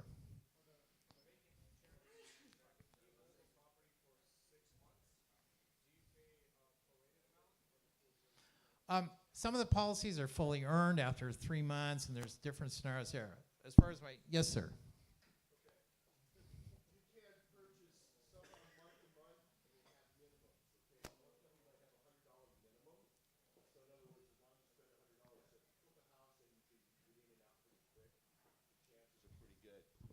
Other companies will have about a $250 minimum. If you have a good agent, he'll find you those kind of things. You don't want to get stuck in something that's a 3, 6, 9, or 12 months, because you got to pay for that whole month, and there is a minimum earned. So if you get a 12-month policy, you might end up paying for the whole 6 months. Even if you're done in 4, you're not going to get a refund. You're not going to realize any cash back. What you want to do is get a good agent, ask him all the questions you possibly can regarding that. It's different. A vacant insurance is different than, say, a builder's risk. Builder's risk is primarily almost entirely earned. So keep that in mind. Now, as far as the spreadsheet goes, this is where we tied into the number of days to carry. I went ahead and prorate the insurance. I mean, that's just to mathematically, but these scenarios that this gentleman mentioned, just keep that in mind with the insurance. So, well, I'm going to go ahead and move on to the holding cost section here.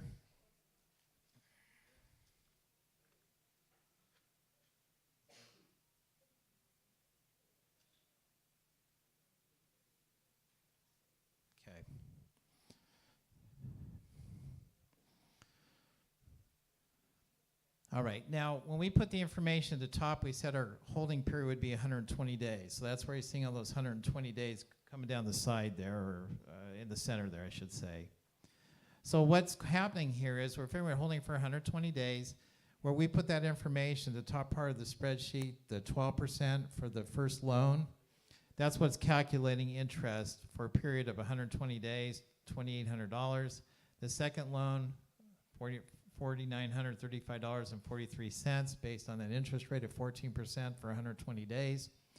The property tax, that is based on, when I did that calculation, is based on the purchase price times that property tax rate of 1.35 that I had up there. Once again, you can make those adjustments that you feel for a particular home, that property tax rate might be a higher percentage.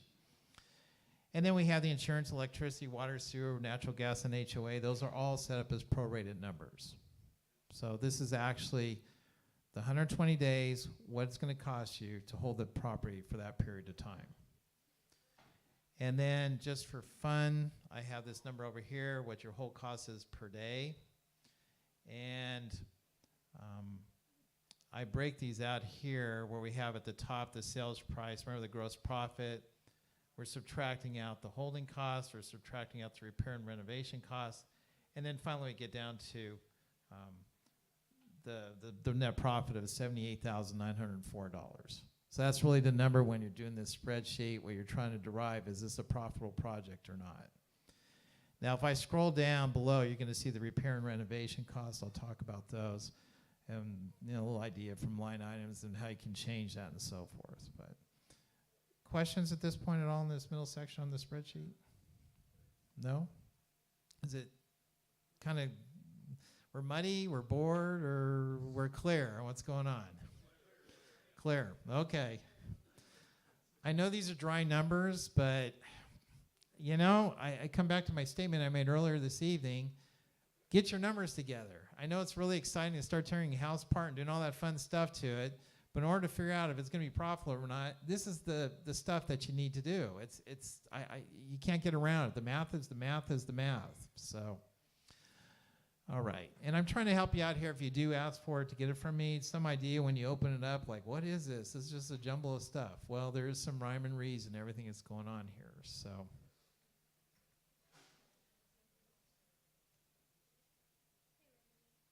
Yes.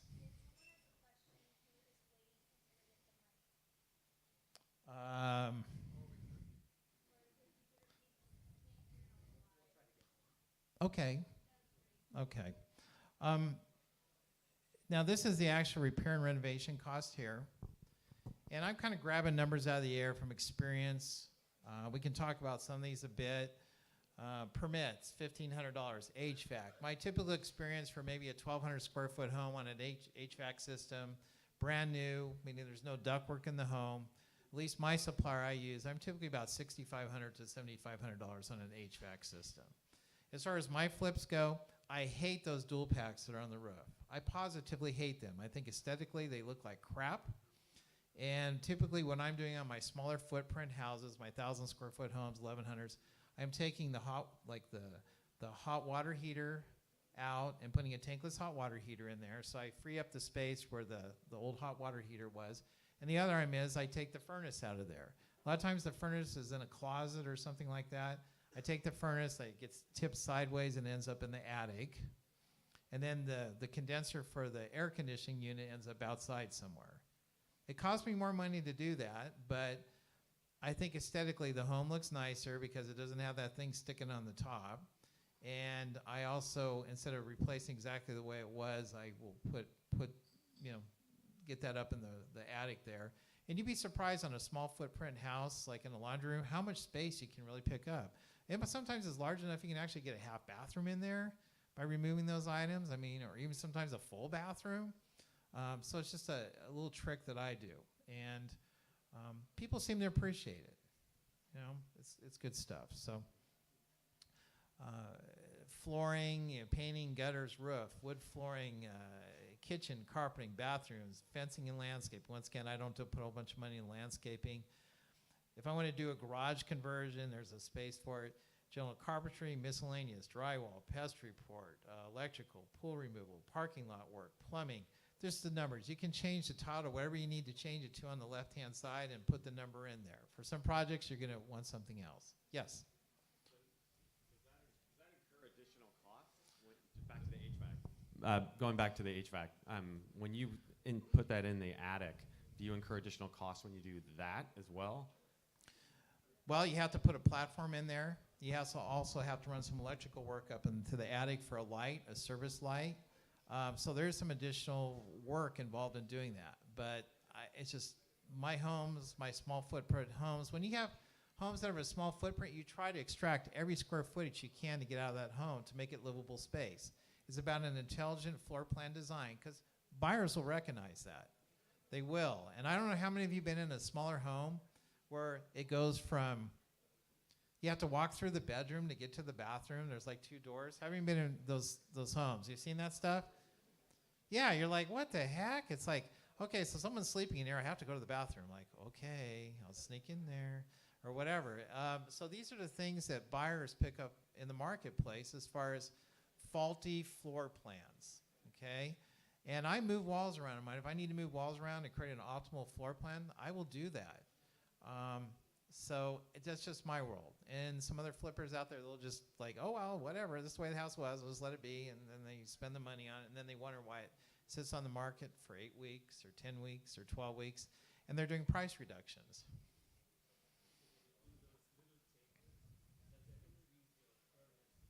I'm sorry? Yes, absolutely. Okay. The question was, if I make those changes, do I have to get a new permit? Okay, I'm going to come back to earlier in the conversation about doing an all-encompassing permit and knowing my scope of work that I'm doing. So I can get by with just pulling one permit. Sometimes I might have to pull an additional one, but the idea is to get as much in there in that original permit as possible. So once again, the scope of the work. And at least as far as myself being in this business for a while, the house, for lack of a term, it speaks to me, okay? I can't describe it. I kind of know colors. It's like this house is speaking a color to me. This house is speaking a floor plan to me. And I usually can assess it within about 15 minutes or so when I go to a house, what's going to work. And I'm a real stickler about that because sometimes like kitchens and stuff, maybe the counter needs to be 6 inches over instead of the 6 inches. I know 6 inches doesn't sound like much, but sometimes where the refrigerator is or work areas or something like that, just sometimes the smallest little changes make a big difference. And it's just part of having experience and figuring these things out. And if you don't have, you don't have the skills or talents as far as colors and the design, I suggest you probably get someone to help you because floor plans are a big deal. Houses just feel funny if they're not done properly, and you wonder how come they don't sell. I had a house here I sold a couple months ago, just case in point. There's a home around the corner from this one rehab house that I did. This was one of those homes where it had the doors in the bathroom, 2-bedroom doors, you gotta walk through there. And this home sat on the market. I think they had a total of 4 or 5 offers, and they kept falling out of escrow and falling out of escrow. And people could see it wasn't the best quality workmanship, to the point that I had an open house at this particular property that I had, the renovated house, did an open house of all days on a Thursday from 4 to 7. Kind of a little awkward day, but the buyer came, I think about 4:15. I had an offer within 2.5 hours for this house. It was a very, very nicely remodeled house. This buyer actually was one of the buyers that had an offer on the house around the corner. But that house, they just had done a home inspector was supposed to show up that day. They didn't, they got frustrated, the house wasn't, the more they went into it, the less they liked it, they bailed on that escrow. And then that thing was still on the market longer and longer. So do it right, be proud of your work, take pride in your work, and it's gonna help you as far as the sale of that property is concerned. So, yes, sir.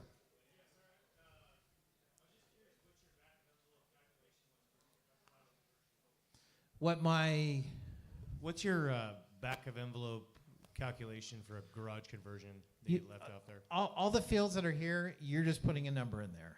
Meaning a general contractor, you say, well, how much for the garage conversion? He says $7,800, that's what you put in here. There's no ratios, no percentages, none of that. So, okay. Does that address your question? Okay. Yes, sir.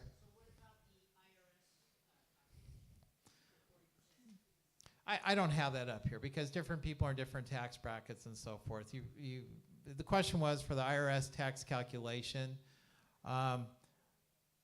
People's scenarios are different from what they have going on. So I just treat that, you can have your own independent spreadsheet. It might be tied to this just for what you need to do for your business. So.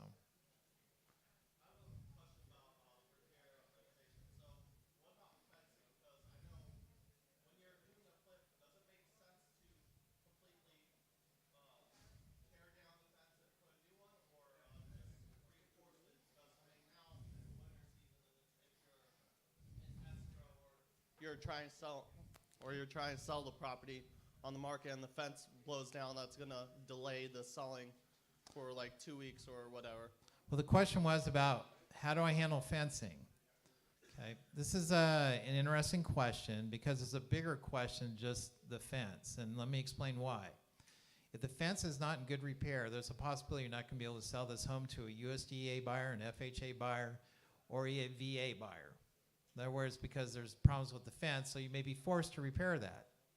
So it has to reach a certain level of repair in order for it to be sellable to that particular group of people. Now, conventional loan, you say, I don't want to fix the fence, so therefore you're limiting the buyers for the property.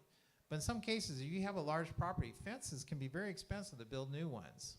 So you have to make some decision about, okay, what am I going to do about the fence? I'm going to repair it. I've done repairs on fences. I don't know if I've ever really totally rebuilt a fence. I have doing a rehab right now. I added a new fence, but it wasn't because there was an issue with the fence behind it. It was more about design of the house and architecturally and so forth. So anyway, anything else? Oh, yes. Oh, I'll give you the mic. I just wanted to say that I'm a real estate professional, and in the marketplace, we know who's flipping and who does a good job and who doesn't. And I can say, because I want to protect my buyers, and Randy is my significant other, and not just because he's my significant other. I can truly say he does produce a fantastic product, and I'm proud to share that with my buyers. I would proudly buy one of his flips. So that's really important. Integrity is really important. If you get a bad reputation, because I've seen flippers out there who do nothing, and they try flipping a house, and the carpets are filthy, and all they did was slap paint on very sloppily, or buyers recognize when you take shortcuts and the permits. So have integrity, and it will come back to bless you.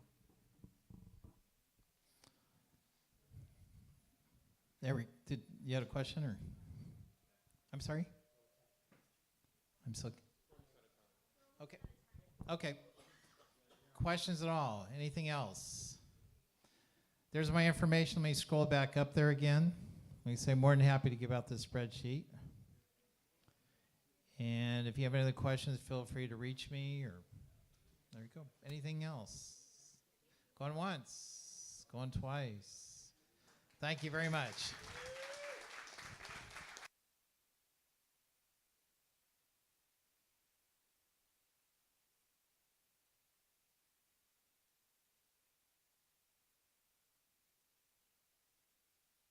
Is this still on? Okay, good. So let me switch this up. All righty. What'd you guys think of Randy? That was great. He's one of the most thorough flippers that I know. I went last week and toured a bunch of his properties, and he really does do a nice job.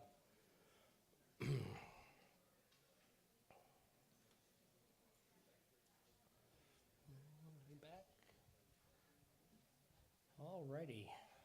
All right. Anybody have any wins since the last time we met? It's been quite a while. So it's a whole new year. Lots of good stuff. Shane, come on up.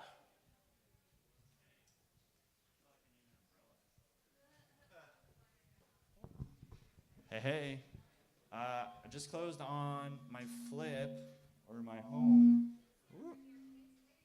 Is that better? In Auburn Park today. We just closed by the skin of our teeth, thanks to Ari. Boom. Ari's awesome. And Will, and Ken, and a couple of other people who helped fund it last minute as funding fell through. A lot happened the last week. It was a little scary, but we all pushed together, and we got it done. So, huh? What's it gonna be? Oh man, we're adding 1,000 square foot, 400 square foot master suite. Man, it's gonna be beautiful. You got the kitchen in the middle, living room, family room, bedrooms on a little over a quarter-acre lot. Auburn Park, beautiful area. Should go somewhere around 900, I think. Yeah, somewhere around there. Higher. Okay. Got it for 426, 233 rehab. It's gonna be a good one. Okay. David's got something. Also, I know there's a couple people who just got their real estate license too. They might want to come up here and say something. All right, got very lucky last week. Found 2 deals. Both are mobile homes. One's in a park in North Highlands. So we just, tomorrow we're going to close on that. And then Rockland we just bought on Friday. So just purchased 2 mobile homes inside of 2 weeks. So that's a win-win. And I'm glad that Ken mentioned David. David's also my insurance broker, and he's done my last couple of flips, so I can't speak highly enough about him. Alrighty, come on this side. For some reason, we're getting some feedback from how we set up stuff. Everybody's right-handed. Who here is not right-handed? There we go. Not everybody is right-handed. Okay, so you guys step on that side. So, just a quick one. My wife and I passed our real estate exams last Thursday. Very exciting. I was mildly terrified. They give you 3 hours and 15 minutes to take the test. I did it in 45 minutes and went up the front. She said, "Did you fly through that?" I'm like, "Yeah, did I pass?" Like, please? And they make you they actually make you take it outside. They print it out and they tape it closed, and then you got to go outside. Because I guess if you get mad, you beat them up. I mean, I don't know why they make you do that, but you have to go outside the secure building to find out you passed. And so I passed, and I went out, and I was sitting in the car waiting for her, and she came out, and I saw her at the door. She opened it and did the cutest little happy dance. So I knew before she even got to the car that she had passed the test. So, yeah, that's our win for today. That and then Shane's property. That's right.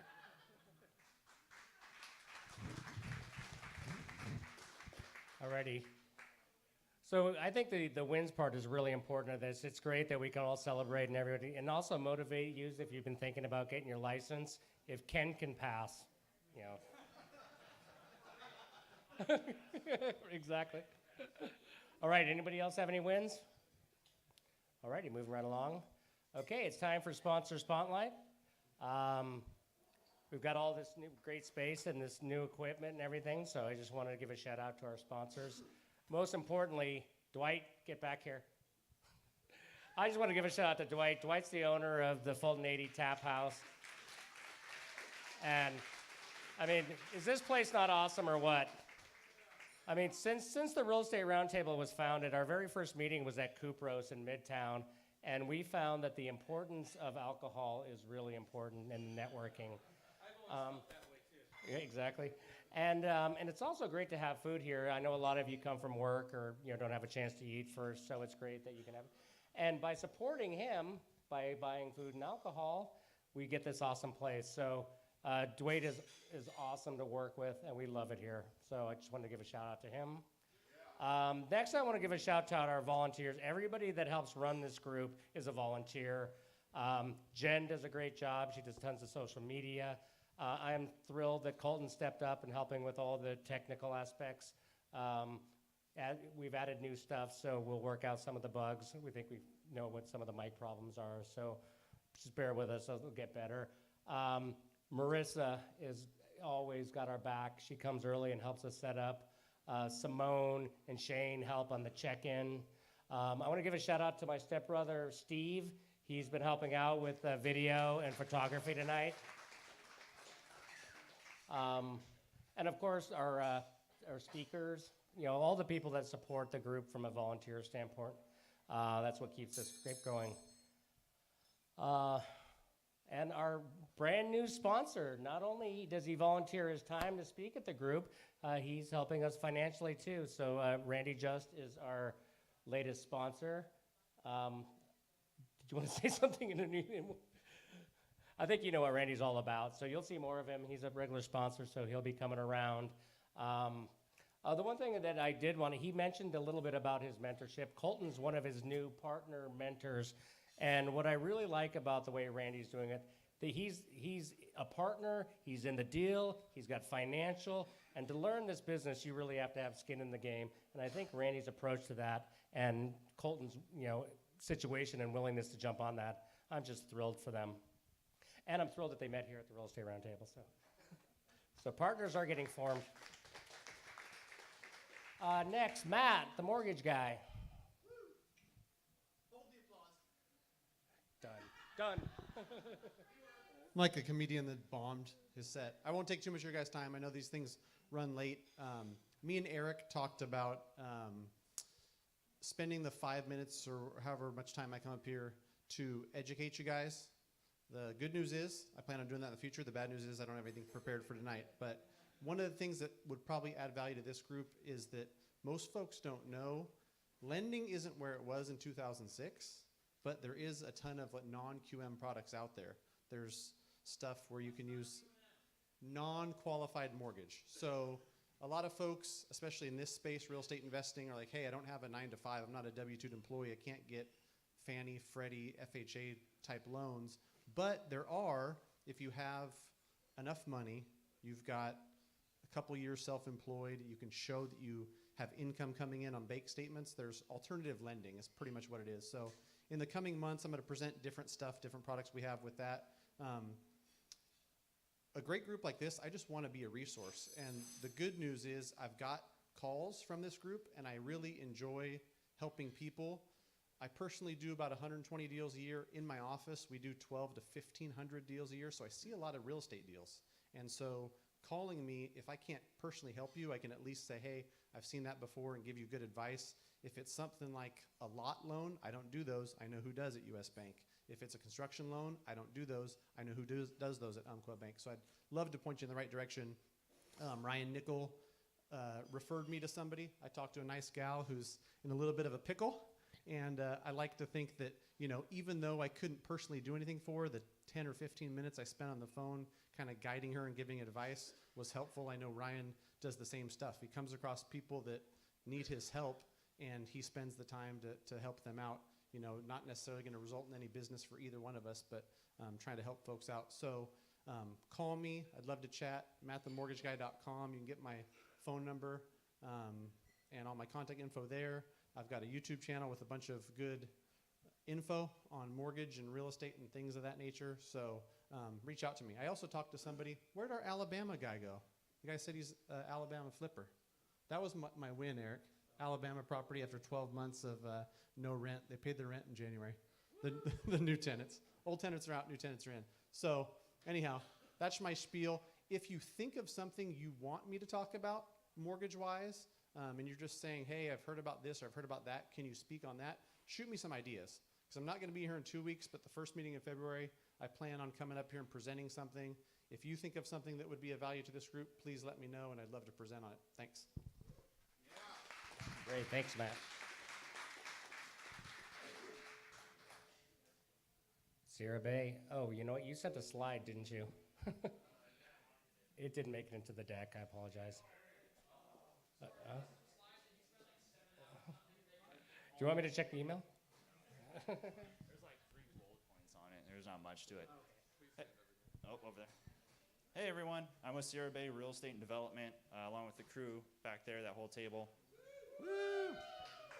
We are a brokerage. We are an investment company. We do infill construction.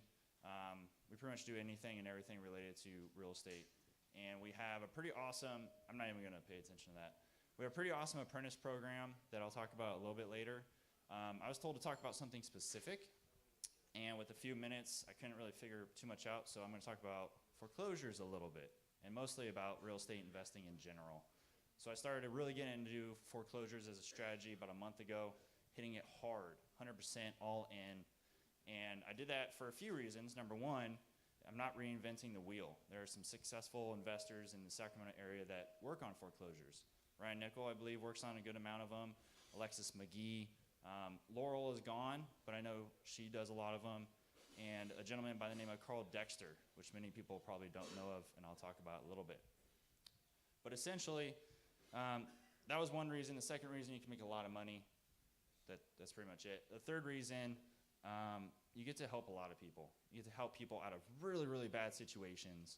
And to me, that's worth more than any money you can make. Now, it's not easy. It's really hard work. You need communication skills. You got to be personable.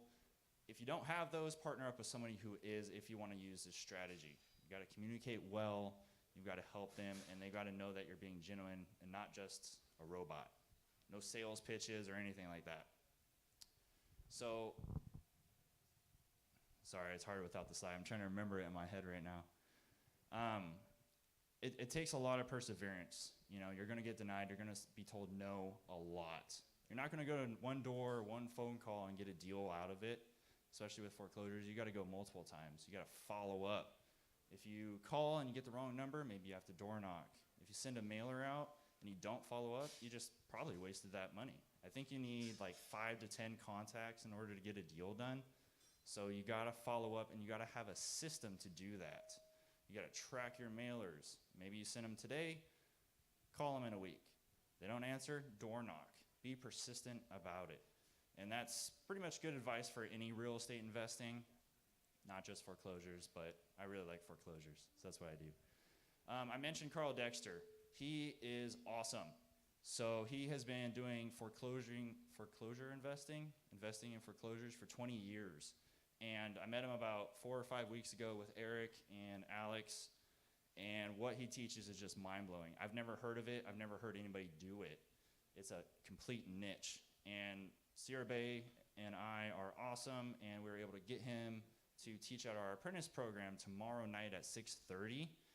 it's going to be fantastic. He has 2 hours. He talks a lot. He talks fast, and he's going to spread a ton of knowledge. So if anybody's interested in that, we don't have our address up.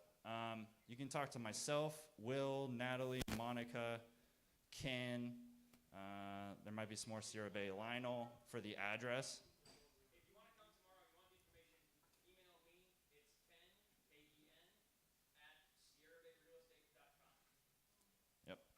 And so for our apprentice program, we have it once a month, completely free of charge. We help investors pretty much do everything that you learned today, and we're very hands-on. You come bring us a deal, we'll work with you. We'll figure out ARV, comps, construction, timeline, funding. We got general contractors with us. We will work with you to get a deal done. And I mentioned the idea of helping people. That's what we do with everybody we work with. We help work with you. So if you guys are interested, Ken just gave out his information. If you have comments or questions about foreclosures, come talk to me. If you want to join our brokerage, come talk to Will. And I think that's pretty much about it. Yeah, not bad for not missing this slide. Thank you, guys. So I'm also really proud of Shane. He started coming to our group within the last year and was just pondering the idea of real estate. And now, obviously, he's jumped in with full feet, doing a flip. He's doing real estate sales.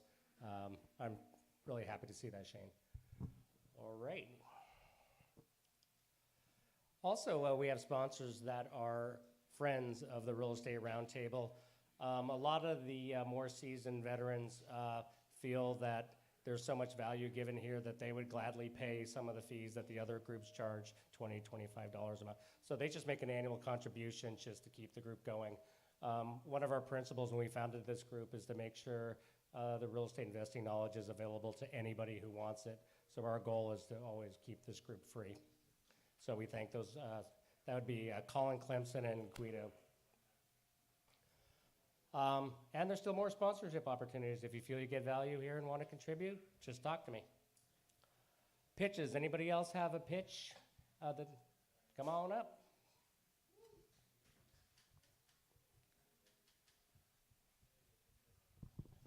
Hey guys, so I just wanted to share about a conference, a real estate conference that happens annually. It's the San Francisco Bay Summit.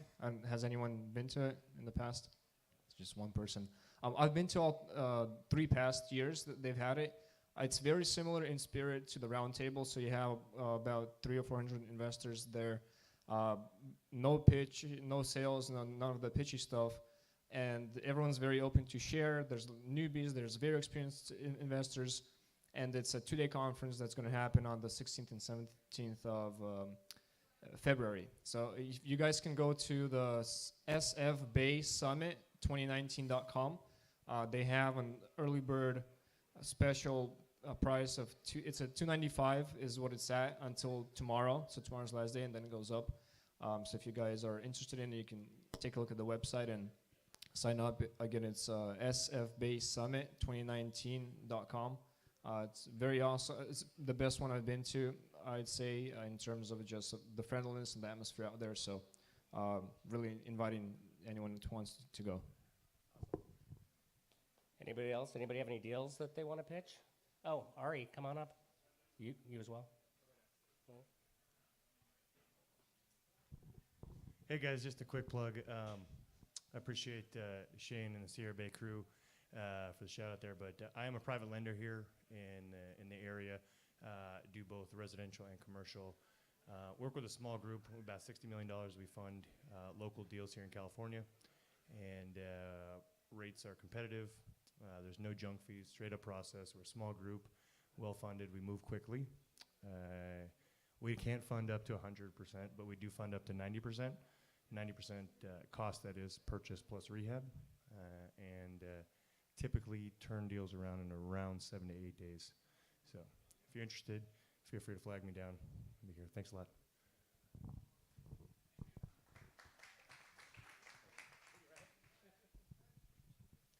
Kind of a win and a pitch.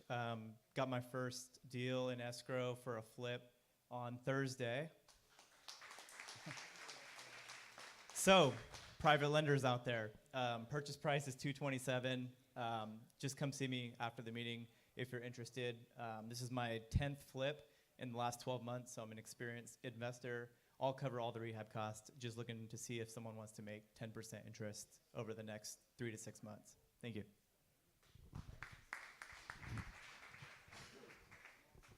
Good evening, everybody. I'm Sam Latino, old veteran of the business here, probably 40 plus years in the business. I've flipped about everything there is to flip, everything from notes to real estate to commercial to land, you name it, done it, trailers. So what I've done now is I'm just completing a book on how to do all this stuff. It should be done and published hopefully in the next 60, 90 days. I'm also a coach, and I take people by hand and show them, structure them to show them how to do what we do. Money's never been a problem. We've always got money to invest. So as you find deals, the money's there to close the deals. That's never been an issue. So as you get coached and you get to learn how to be a bird dog or a wholesaler, it's easy to close. We've got proof of funds. So any deals you're looking at, you need proof of funds to be able to show the seller that you are valid and you can close the deal and the funds are there. We can show them that. So I do everything I can to help somebody. Kind of my legacy that I'm trying to leave behind is taking the knowledge that I've had, that I've learned over the past 40 years, put it in a book structure, share it with my students. So when I leave this planet, I've helped people learn how to fish and not take them fishing. And maybe it'll help them prosper and help them take care of their families and them. And anything I can help with, I'm here. I got a pocket full of business cards. I'd be more than happy to give you my cards. And if I can help in any way possible, I'm here to help. I thank Eric and the group here for putting this on and giving us all the ability to be able to share what we share and get together and help each other, because we all can always use somebody's help and networking and learning more. So Eric, thank you so much for your group. Thank you. Come on up, Josh. So Josh is now our second youngest. So that the kid Alex here, he's 20 years old. So he's now our new youngest member. Hello, my name is Josh. I'm looking to wholesale and stuff like that. Thing I want to pitch is if you guys are looking for properties, buy and hold, flip, or rental, shoot me email. My name is, Joshua July 3738 at gmail.com is probably the best way to reach me. They'll also send out the email list at the end of the meeting in a few days. And just let me know, like, your price range, what you're looking for, either buy and hold or a fixer-upper. Can you close with cash, or can you get access to private money to close with cash? And yeah, figure out, throw that out. Anybody else with pitches? So I just wanted to mention one last thing, since we're graced by the presence of Ryan Nickel. He also has a meetup group which meets tomorrow night in Marysville at 6:30 at the Wide Awake Geek. All right, so that's, other than this, that's probably my next favorite meetup. So Ryan has got to be the most creative deal maker that I know in our local community, so I really appreciate Ryan. All right, resources. Anybody reading any good books lately? Know any good websites, podcasts? No one's reading a good book right now? Which one? David Goggin, You Can't Hurt Me. What's that about? Okay, great. Nothing else? Come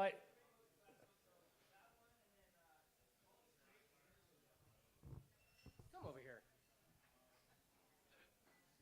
What'd you say?